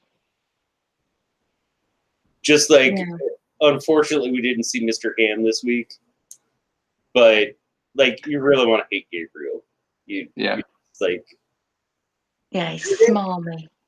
Yeah. Like, you're a dick. We did get a middle management scene this week, though, which I thought was great. I loved the military handing of uniform. Where's your sword? Where's your body? I thought that was hilarious. Did you notice that all the angels in the background as well that are there, sort of all lined up? They've all got a lot of the weird markings and stuff painted on their faces, like some of the others do. Mm-hmm. But Gabriel doesn't have those, and obviously Aziraphale doesn't. Just No, I makes you guess think, I that's wonder what those are for. But I suppose it was just angel cannon fodder. But yeah, I love that. I just think it's hilarious that Crawley is just like in the book, confined by his own actions. Yeah. You know, you reap what you sow. In the middle of the M25 scene is then when we actually go back to Madame Tracy talking properly with Aziraphale, and Shadwell hears him talking. Right. And he's just, where is he? Some southern pansy. He stands up. Not some southern pansy, the southern pansy. I love it. Yeah, it okay. So, I mean, I get that, but for those of our viewers who are Americans, like this is something I'm familiar with. But for those of our viewers who are Americans or not from the UK, explain that a little bit. Pansy, it's the derogatory term for a homosexual. No, I didn't mean pansy. I meant the southern part. The southern part of London. No, yeah, but southerners are generally seen as soft. Not so much effeminate, it's just more like soft and a bit weak and useless. So if you looked at a map of the UK, up at the top is the Scots, and they're hard bastards. You come down, you come south of Hadrian's Wall, and you've got the Northerners who go out in a snowstorm with a string vest, and they wouldn't even get hard nipples. And then you've got the Midlanders, who are sort of generally regarded as sort of more like pit ponies that were not very smart but can lift heavy things, and the Southerners at the bottom of the pile who are completely useless and a bit wet and wouldn't know a hard day's graft if it kicked them in the bollocks, essentially. Yeah, and it depends where you are in the country sometimes where that north-south divide is as well, because if you're in the south, everything's north. Yeah, we're in the Midlands, so like there are people that live sort of like London. London is in the south part of the country, but you know they think that the north starts in Birmingham. The north it really doesn't. If it's north of Watford Gap, it's the north. Yeah, it really doesn't. It reminds me of a line from the book where, from Shadwell's perspective, he was sitting on the North Pole. Yeah. But yeah, and then pansy does kind of mean weak, but it's also part of the reason is because it's like a derogatory term for being gay. It can also mean a bit girly and limp-wristed and yeah. So it's kind of got two meanings. It's just I know a lot of people who watch this aren't familiar with. Like I understood the whole northern and southern and fancy and all that, but I know a lot of people who watch this aren't familiar with these. Yeah, I mean it's also like a rich poor type thing as well, really, isn't it? Because the further south you go in this country, the more expensive everything is. Right. And so you've got a man to go and do the job for you. Yeah. For us, the more coastal you get, the more expensive things are. No, that's for them. Oh, sorry. Yeah, I'm saying over here in America, like the more coastal you get, like my house would sell for twice what it does here if I lived in New England. Yeah, it's or even 3 times what it does here. Yeah, particularly when it comes to like house prices and stuff. Like what our house is worth in London, you'd be lucky to get a 1-bed flat, and in so Sheffield or Manchester, you probably get like some big, massive 5-bedroom detached in a really nice area. And yeah, and then we're kind of in the middle, quite literally, in the Midlands. But even stuff like even like food and drink prices. You know, if you go like to restaurants and bars and stuff, you notice the difference. Because my mum used to live a bit further. Well, used to live up north, not hugely northern really, but when she lived there and we went up to visit, I remember us going to a pub and being quite surprised at how cheap the meals were in there because of how much of a difference it was between here. Oh and no, then it's here. It's just like I said. It's like the center of America compared to your coasts. The prices change so ridiculously. Yeah, I guess it kind of happens everywhere. So, but your wages don't change. They do actually. I think to an extent, maybe. No, I think it depends where the company you work for. It might just be outside of London. Like London salaries tend to be higher. It's because of all the cocaine they need to buy.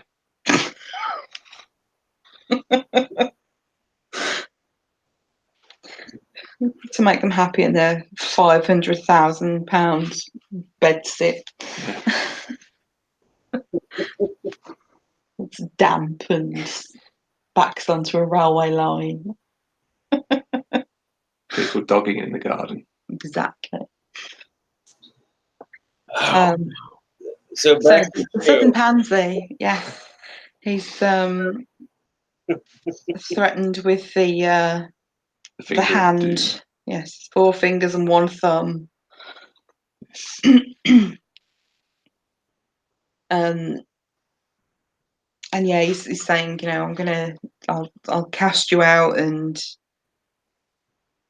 then Madam Tracy's kind of trying to explain. No, he's told us all. We need to help. And then we go back to the M25, and you've got the people getting out of their cars and hail the great beast, devourer of worlds. Yes. Like there's some sort of ritual almost. And we get God kind of narrating what's happening now, and like this has happened, no one can get in or out. And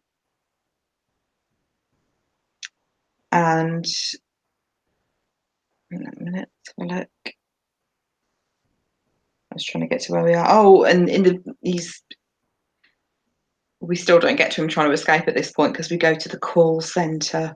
Yes. Oh, I was so happy they included this. I'm happy they included it, but oh my gosh, this scene made me want to fall. Yeah. Like it takes a lot for. I've seen a lot of very, to most people, discomforting things in my life, but oh my gosh, the maggots. Oh my, I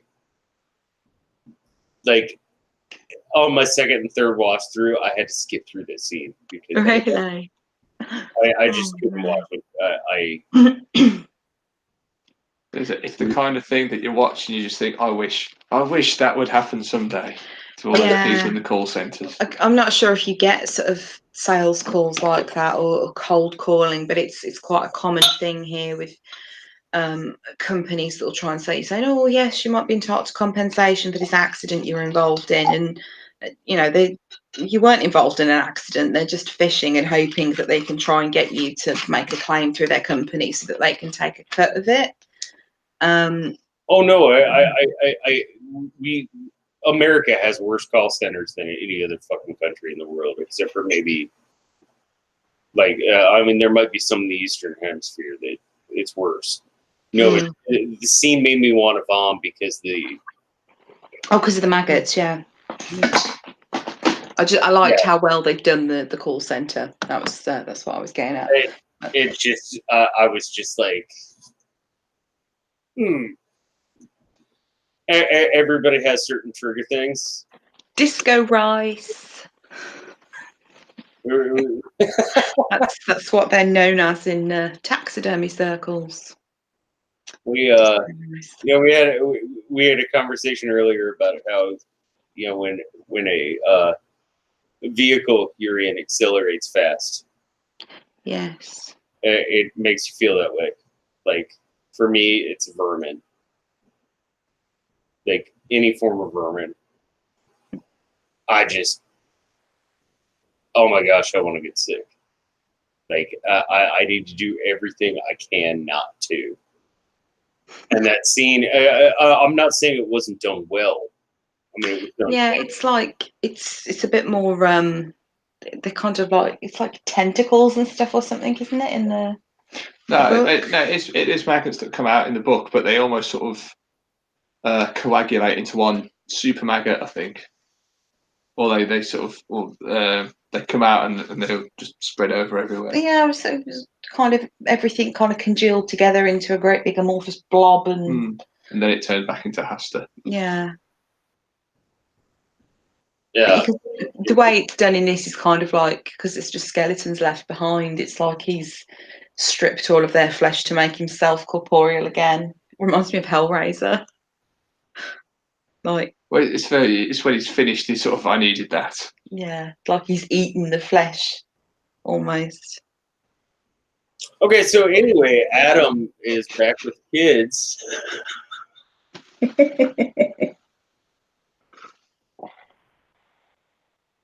Sorry, everybody has a trigger.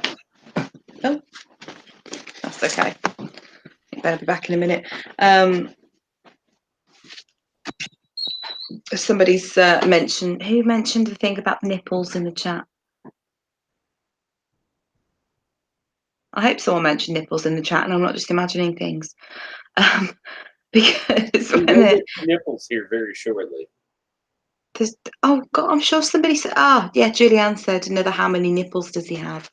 When Madame Tracy and Aziraphale are trying to explain to him that they've got to go and stop the Antichrist, and he asks, and they're like, how many nipples does he have? Oh, oodles of them. He's got pots of nipples. All over.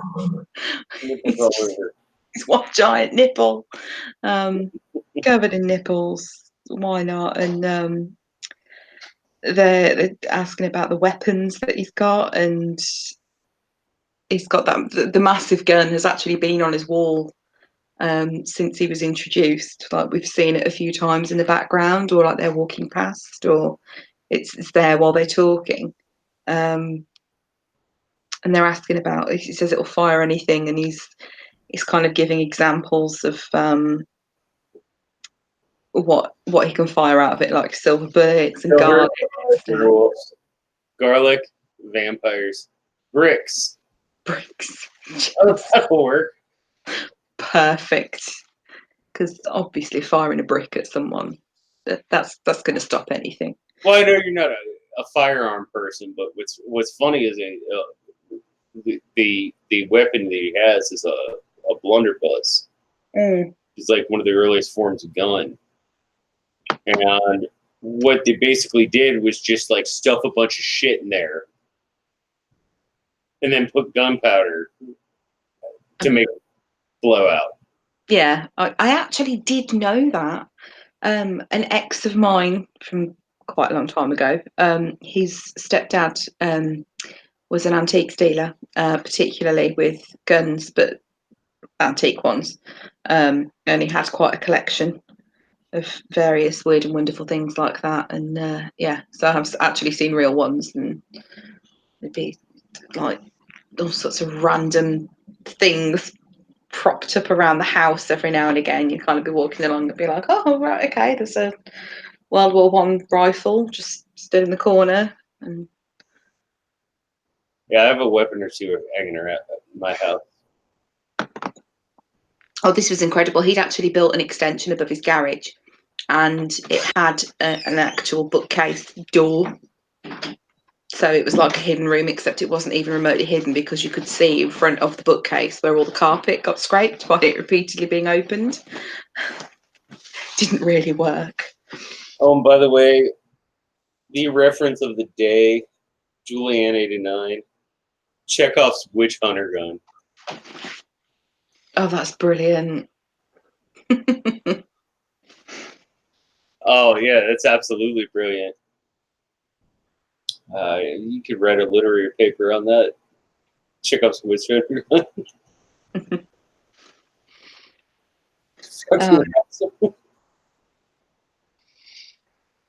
So yeah, back to the M25. and Haster comes into the car. Yeah, Crowley doesn't give a shit, does he? He's No. just like, oh, shouldn't you be sort of getting ready to fight this battle, and why are you even here? So I don't recall that bit from the book. Actually, I think that's a show bit, isn't it? Has to appear in the car. Yeah, I think it is. Just Oh my gosh! I know Haster comes back. I can't remember if it was in the car or not. I don't think it was in the car. But I did think it was brilliant. Oh, it was done well, yes. Crawley had imagination. Yes. You know, and he could think this burning car could just keep going. I wish they would have referenced the fact that he hadn't had to buy gas. Petrol. Yes, ever. Yes. Except for one time when he wanted to, which, by the way, Easter egg. The one time he bought gas was in 1967 when they were offering a decal you could put on your window that looked like there were bullet holes to advertise James Bond film. Yes, I remember that. And they actually throw that Easter egg into. If you look closely, that's actually on the window, which I thought was just. Oh, I didn't notice that. I didn't notice it in the show, but I do remember it from the book. Yeah, it's in the show, which I look thought back on that one. Brilliant, absolutely brilliant. I love God's narration in this bit, that his imagination. He said he's imagining that he's just fine, and that a ton of burning metal, rubber, and leather is a fully functioning car. He started his journey in his Bentley, and he was damned if he wasn't going to finish it in the Bentley as well. Specifically, the phrase "he was damned." Yes, so the irony there, isn't there? Mm. And I love that it straight from the book. He did have that conversation with Haster about hating the 14th century. Yes. He's like, oh, I bet you loved it. I love getting further and further from the 14th century. Doesn't he say something about sleeping through most of the 14th century in the book? But that's earlier on. That's in an earlier episode. Yes, he slept through the 14th century, except for one occasion where he had to go to the lavatory.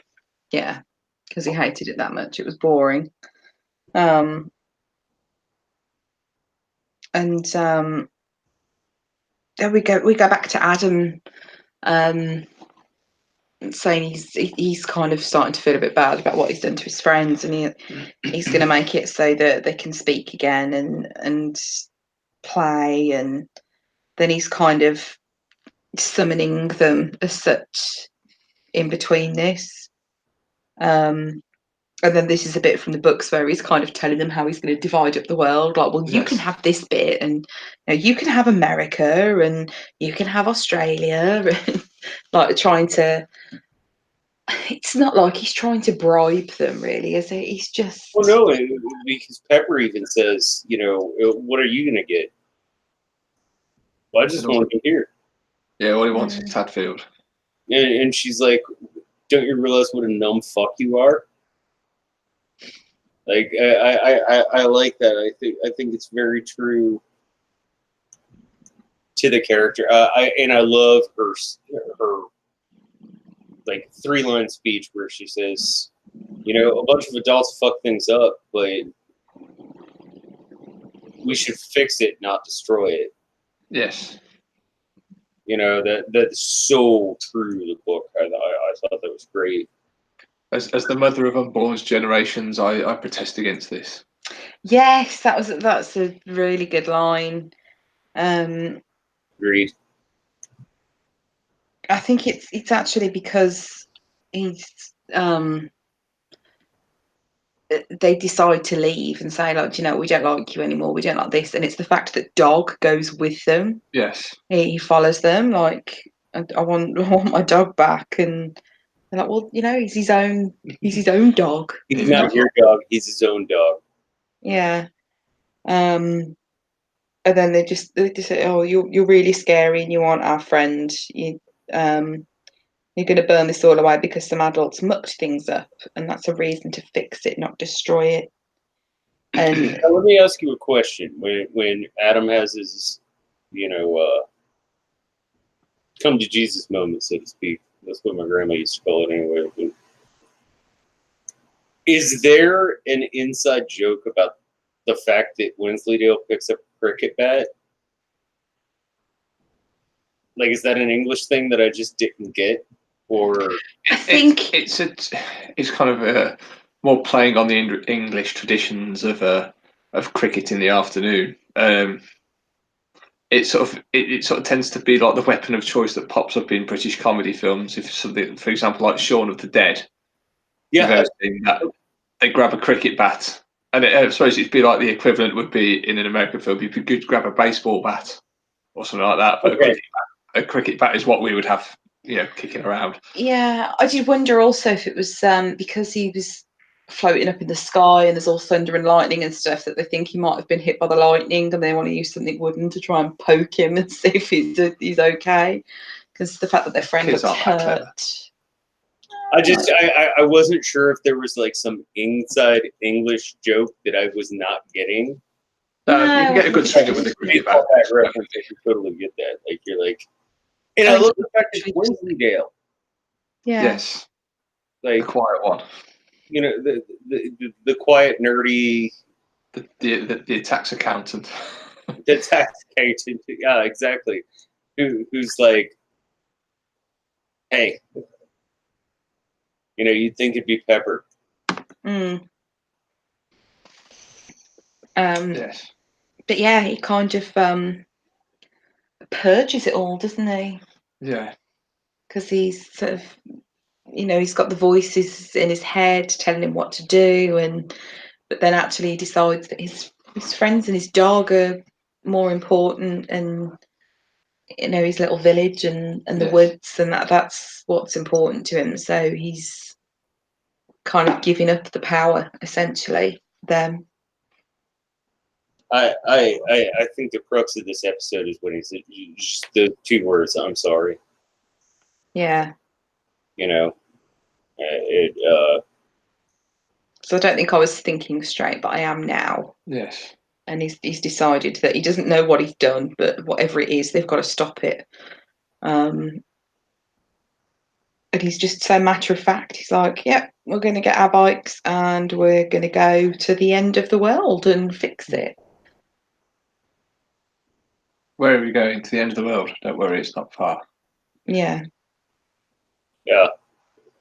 And then we're back to Newton and Anathema, and I love another thing straight out of the book. He's like, well, if you know she knows the truth and it always tells the future, just grab any car. It's going to be right. Yeah, and it'll be the right one because it's prophesied. It's prophesized, and it is, and it's stand between the world of life and the world of war, where the Iron Bird lands no more.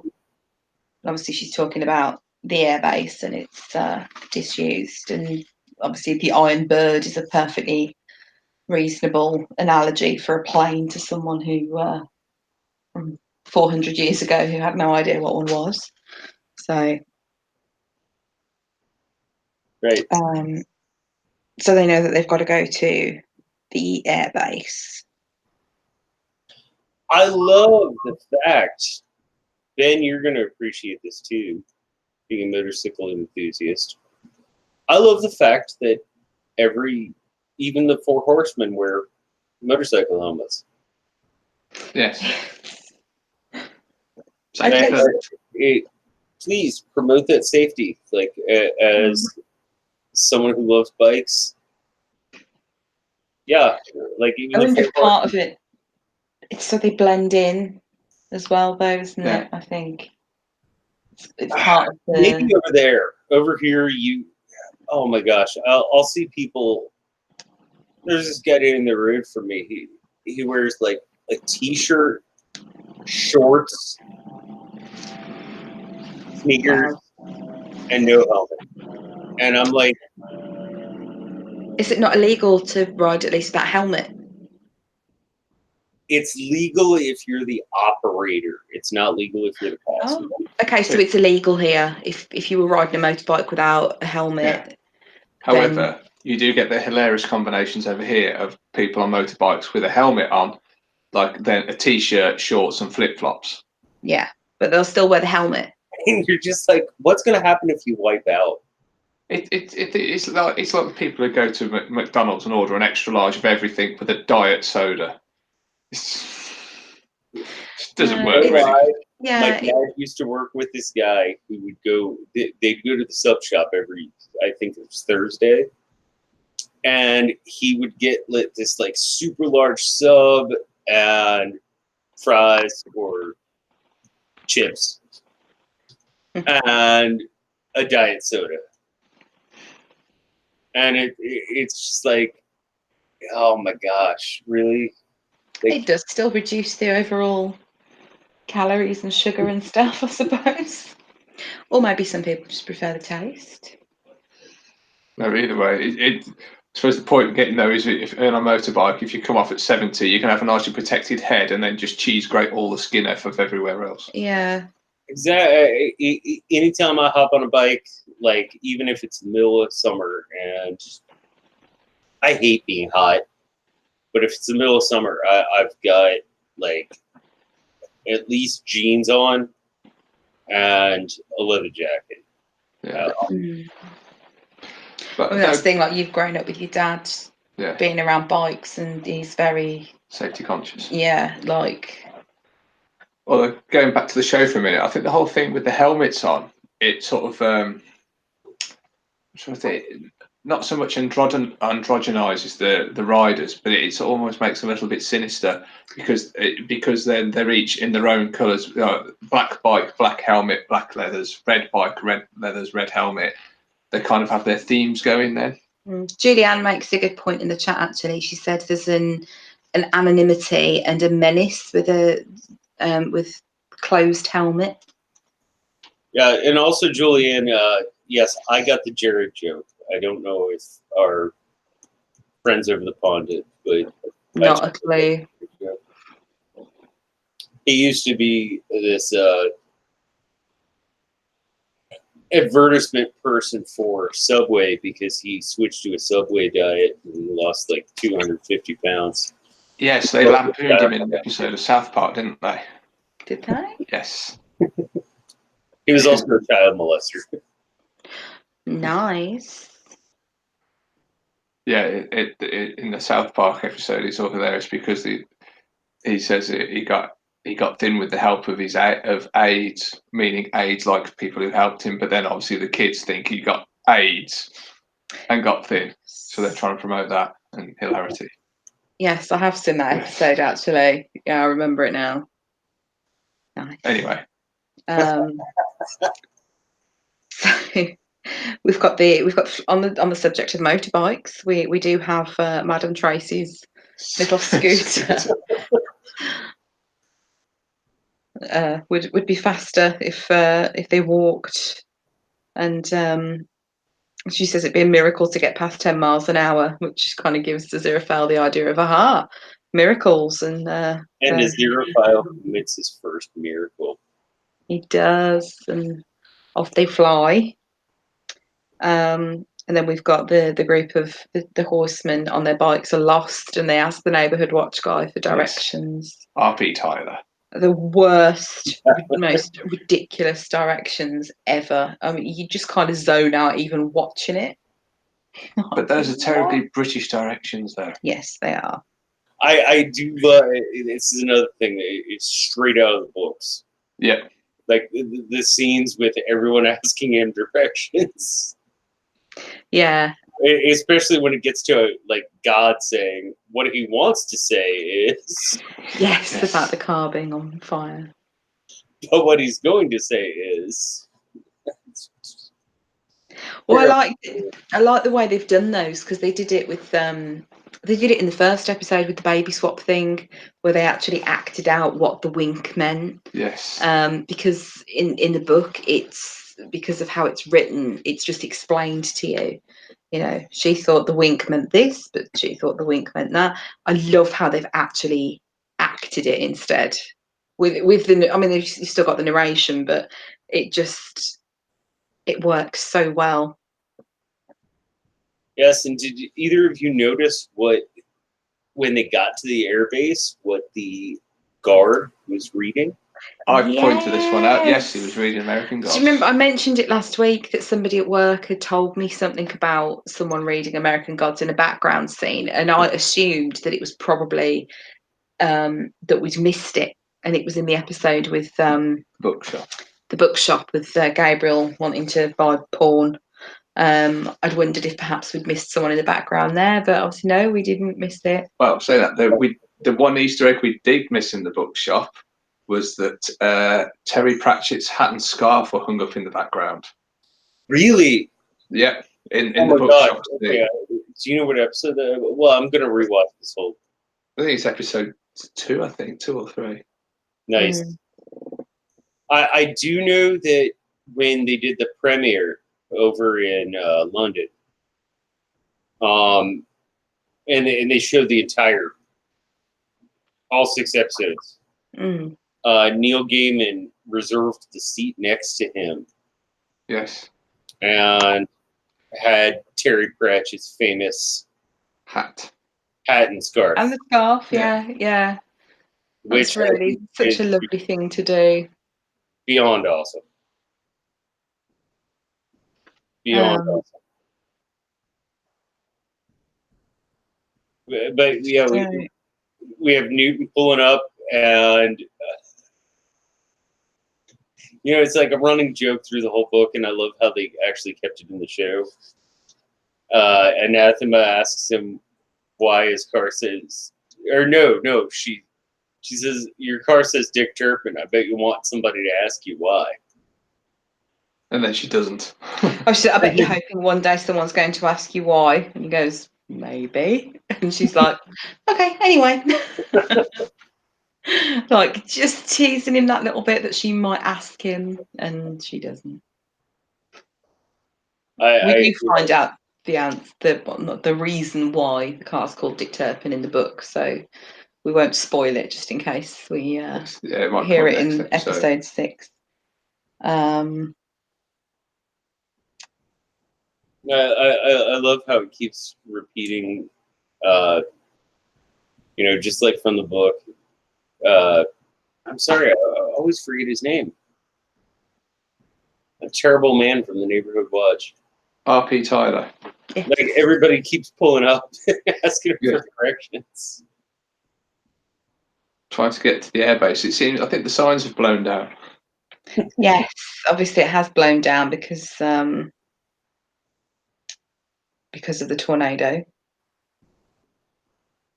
Yes. They're trying to climb over the fence at the back there, and you've got Newton and Anathema before that bit with Dick Turpin. There's another prophecy.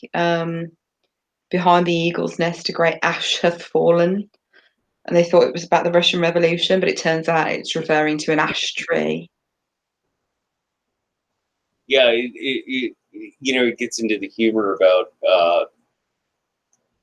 I don't know how much anybody else studies, like, ancient Greek mythology and so forth, but you know, all the time you have these predictions that are given, and people just don't get the reference. Like, it's missed. Hashtag Oedipus. And they want to crash through the barriers. The horsemen, they get to the airbase, and they decide not to crash through the barriers because Death says no. Yeah, Death sort of reins them all in a bit, doesn't he? Yeah, and they they decide they're going to opt for a surprise inspection instead and sort of disguise themselves. And did you notice there were smears all over pestle or pollution's ID badge? Yeah. yeah, it's just And, stuff. and her uniform, and it's those subtle little things that I think are just brilliant. Yes. Yeah, and you notice that, like I'd said earlier, about how like she has like oil. It looks like oil leaking out of her nostrils, and War has got blood on her and stuff. It's like as they get closer to it, they're becoming. Yeah, they're epitomising themselves. Yeah, it slightly reminds me of the Angel Murder Mysteries, the short story when they say like their aspect comes upon them. Yeah, exactly. It reminded me of that. It was like that exact phrase. It was like, Yes. that's it, just completely. I have a feeling that, with the exception of Death, the Horsemen were written by Gaiman. Yeah. Because they're comical but disturbing at the same time, and Yeah. I just have a feeling that the Horsemen were written by Gaiman. Well, I definitely think that Pollution was written by Gaiman. Pollution, definitely. I mean, Terry Pratchett did write I think the Horsemen have popped up in 2 Discworld books. Yes, they have. The others have appeared. Yes. No, but I'm just talking about the way they were expressed. Oh yeah, I mean it definitely seems like they've got more of a Gaiman edge to them. Mm. But I think talking about this scene though, one of the bit that was lifted straight out of the book was the dialogue with the sentry. Yeah, this is a surprise inspection. I was not informated about that. That's because it's a surprise. that's because it's a surprise. Yeah, that's total Pratchett. Yeah, Don't tell them we're coming. I think Famine might have been written by Pratchett. I have a feeling Famine might have been written by Pratchett, but I think War and Pollution were definitely Gaiman. Yeah. We see that. So kind of we've got everyone heading towards it now because the them are also heading towards the base, and they're talking about how rubbish it is because there were no guns. Yes. Just dials and stuff, and Pepper's asking what are these friends of yours going to do, and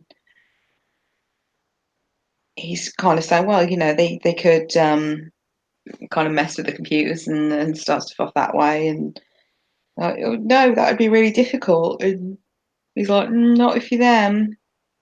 And then they get stopped by RP Tyler, don't they?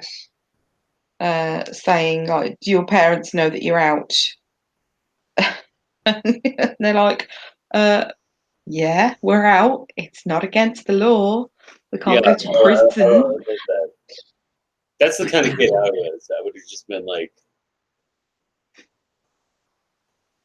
but yeah, they're taking the piss out of him, really, aren't they? Because he is always on their case, like, oh, yeah. I know your father. Yes, I'll be having words with your parents. Like, okay, that's fine. Parents who know that we're out riding our bikes. He's just such a busybody in everybody's business. Yeah.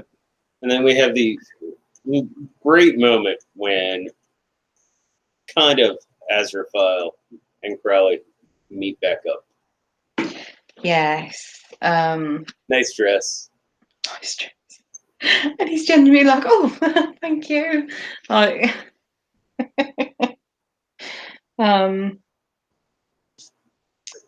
Army Human. Like that, like there's like a 2-minute period where there's just so many great little lines. Army Human, I need to go through this gate. oh, Army Human, my friend and I have come a long way. You're just brilliant. And in the meantime, we've got obviously the horsemen are in the control center, and Yes. they're kind of These sort of it's like infecting the computers with a virus, like the way pollution kind of just like blows on them, and there's like the stuff goes into the screen, and so they don't have to kind of sit and do it all manually as such. It is like a virus. No, A hint of pestilence there. But they've sort of become a bit more themselves as well, because Death's in his traditional outfit now, and War has got some sort of seriously extreme hairstyles going on. Yes, she had time to redo her hair, and yeah, that's when she's starting to become covered in blood, and then we've got pollution with the oil, famine, looking even more gaunt and like the Judder Man. Yeah, you know, they tried to go pretty minimal on the SFX on this show and stuff like that, but I think that what little they did was brilliantly done. That's the thing, they haven't done a huge amount. And you look at a lot of the things they've done, they've achieved with prosthetics and makeup and rather than relying on computer generated effects. Yeah. And I like that, you know, it adds more, it makes it more authentic. And I think famine and pollution, I think their prosthetics are just brilliant.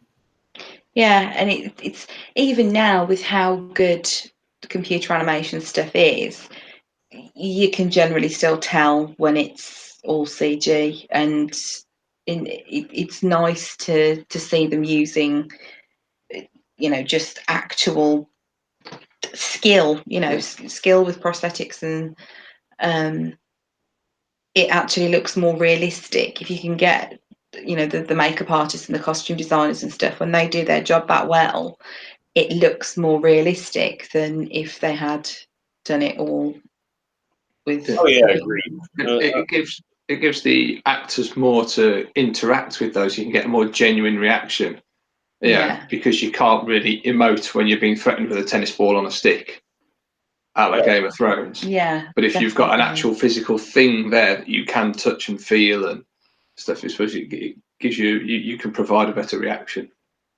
And with the teeth, with famine with the teeth, if they'd just done that like as a CG thing and he was speaking in his normal voice, it wouldn't really make sense that his voice sounded the same when he's suddenly got this mouthful of big, huge teeth. And actually, the fact that you can tell his voice has changed because he's speaking around the teeth, again, it makes it more realistic because, of course, if his teeth suddenly grew like that, he would sound different. So it works really well, and it makes it, like I said, like more realistic. And famine was absolutely disturbing to me. Yeah, like that's the idea, isn't it? It's supposed to be. Keep harping on him, but yeah, his character was just like when he's coming into his own, like it was just, that was disturbing. It because it looks like famine, starvation, you know.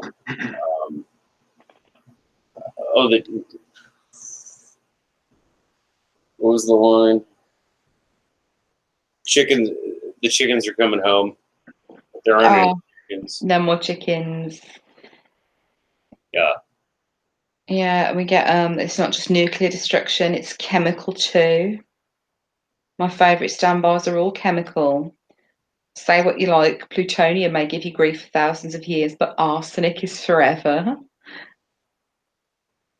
And it's just such a fantastic, and that's true. Like it contaminates soil and can be dormant for periods of time, and then kind of reactivate itself. And then you've got famine. He says, "I like the winter." He says, "So cold, so clean, so hungry." It's like so creepy. I think that's the first time you see his teeth. Yeah.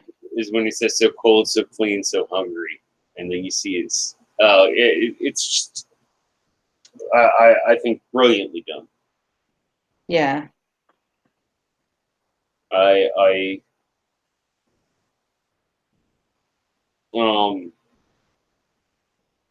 the biggest thing I have to say, I think that this episode, except for episode 1, might be the best, and B, is truer to the book than any of the others thus far. Yes. It is. It's been lovely, sort of the episodes prior where there's the dialogue and stuff straight from the book, but this one, like the scenes are just perfectly adapted from it. Like the thing with the seance and the burning car, and it's like exactly how you can see it happening in the book in your head. And sometimes with book adaptations, those like key scenes can be a bit of a letdown when you see them on the screen, because they're not how it is in your head. But this one, like particularly the seance, that was spot on. Absolutely spot on. Everything from like the weird noises she's making, the accents of, of the Ormerans and stuff. Yeah. It just works.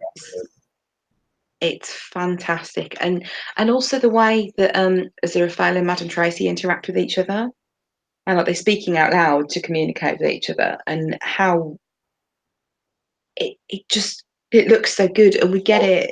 The lip syncing is just brilliant. Yeah, it's perfect.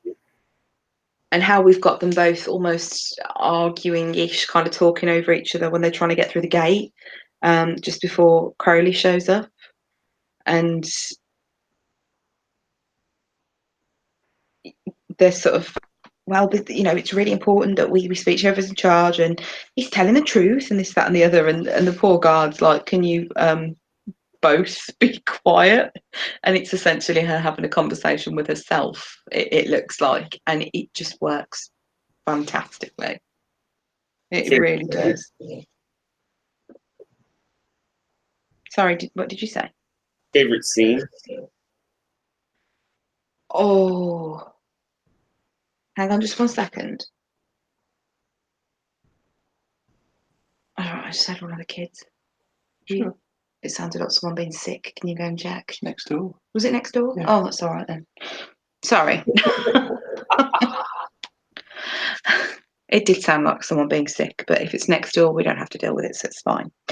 I'm sorry, you two, that has to be the most English conversation I've ever witnessed, not on telly. What? Oh, sorry, I think somebody's being sick. Oh, wait, it's next door? Oh. Okay. No, I'm gonna have to say this kind of quietly, because our next door neighbours are blind, so they probably have really good hearing. One of them has the most disgusting sounding cough, and you hear it when it's quiet in here. You can hear it, and they're sort of like going while they're coughing. It sounds foul, like they're properly opening their mouth and sticking their tongue out, and not. So it's the first cough of a 40 a day, man. Yeah, it's proper. It's just disgusting. It sounds very phlegmy, and it makes me feel a bit queasy. So I'm glad it was that, and not one of the children barfing. But yeah, because I've got a headphone in one ear, I didn't quite. There's some TMI for the evening. So anyway, favourite scene. Favorite scene? The seance, I think, because I was just talking about it. I mean, I did really love the burning Bentley scene. It went really well, especially the slow-mo bit where he's waving at the police sat in the car. Like, yeah, that's someone else's problem.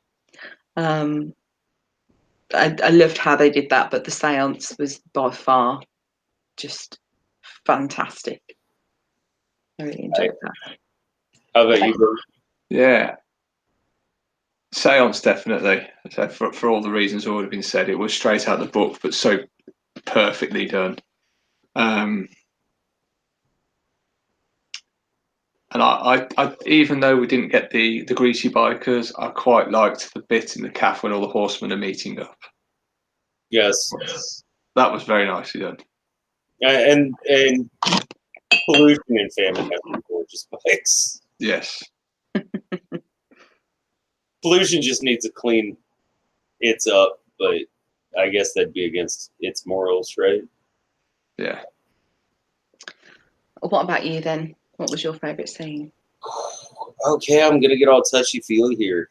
My actual favorite scene was the opening. Oh, you killed I- my best friend. I loved the seance. I loved the calf scene. I mean, I think this is a great episode. Period. Yeah, But the opening, like it just really pulls you in, Yeah. and it's so touchy feely. It's you know, it's like Crawley, who's supposed to be a fucking demon, is the one who's like, someone killed my best friend. Like I love that. Yeah, it's the visceral. Yeah. But overall, I'd say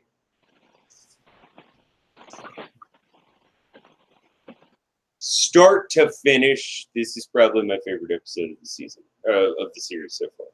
yeah, I'd say the same. I Yeah. think it's It's kind of the most. It's the one that's always it's sort of transmitted best from book to screen. translated. Translated. That's what That's you the meant. one. Out of all the other episodes and scenes throughout them, this one has worked the best. Now, if I mean, honestly, I would take the first half of of episode 3, top to bottom. I think it was just brilliantly done, like the whole timeline, skipping and so forth. But as an episode, start to finish, yeah, this is my favorite episode so far. Yeah, that the thing with the time hop stuff, Yes. that was Genius. fantastic. Yeah, absolutely.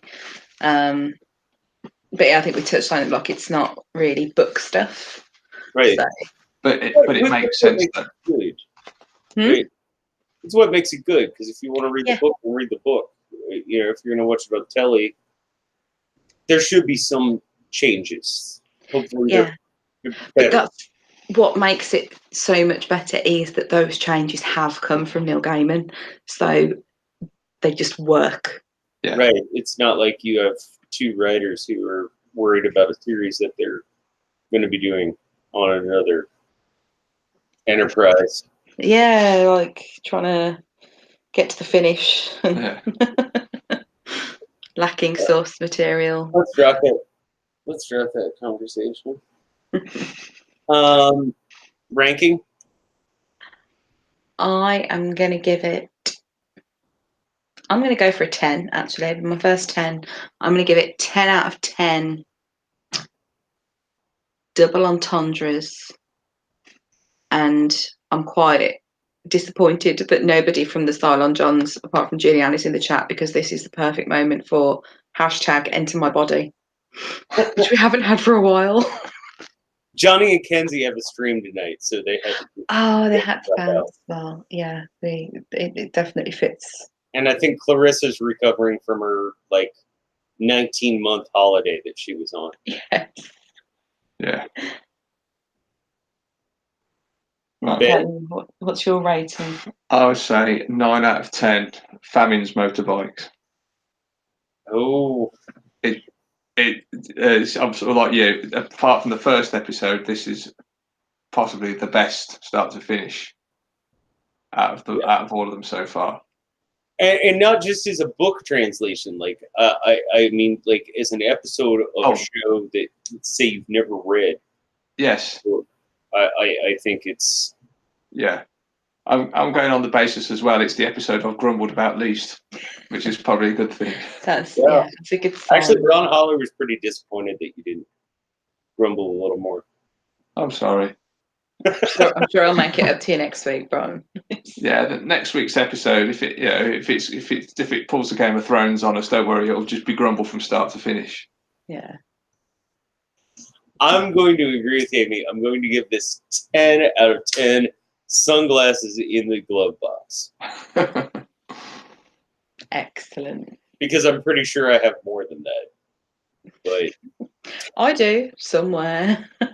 Just don't no, know. I meant in my glove box. Oh, okay.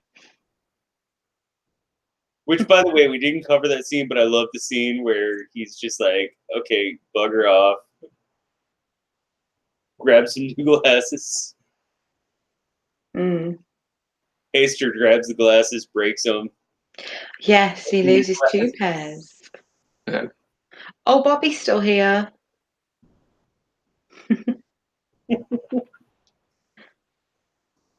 She appreciates my filthy hashtags. I don't think I'm pretty sure Kenzie came up with that one as well, which makes it all the more funny. Yes, it's hilarious that Kenzie did come within to my body. And exit my toot tin, I think was the follow up to that. No answer to that. Always amuses the hell out of me. So,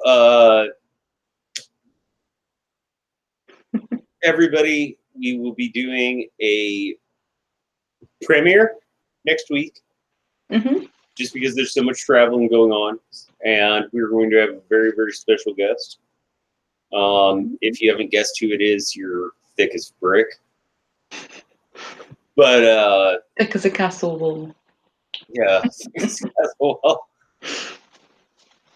But we will be having a very special guest next week for the series finale, and it will be done as premiere just because there's so much traveling going on and everything like that. So thank you all for coming out. Anyone who had to drop out early, I hope you can make it back here to check out the rest of this. And please share this out. We just need a few more subscribers, and you can see me just look totally different. Yeah. This is a very specific Good Omens hashtag is hashtag get John Ginger. Get John Ginger, which John actually is ginger. He's just been dyeing his hair black. Gingerer, then. He's just been dyeing his hair black for 30 years.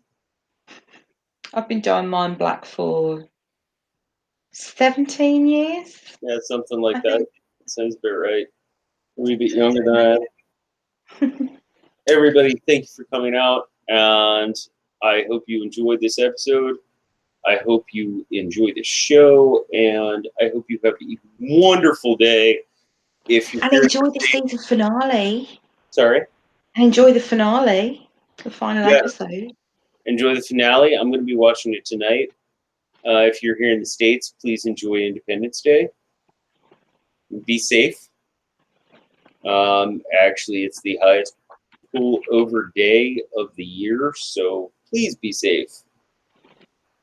No car accidents, no police entanglements. And in the meantime, everybody, please believe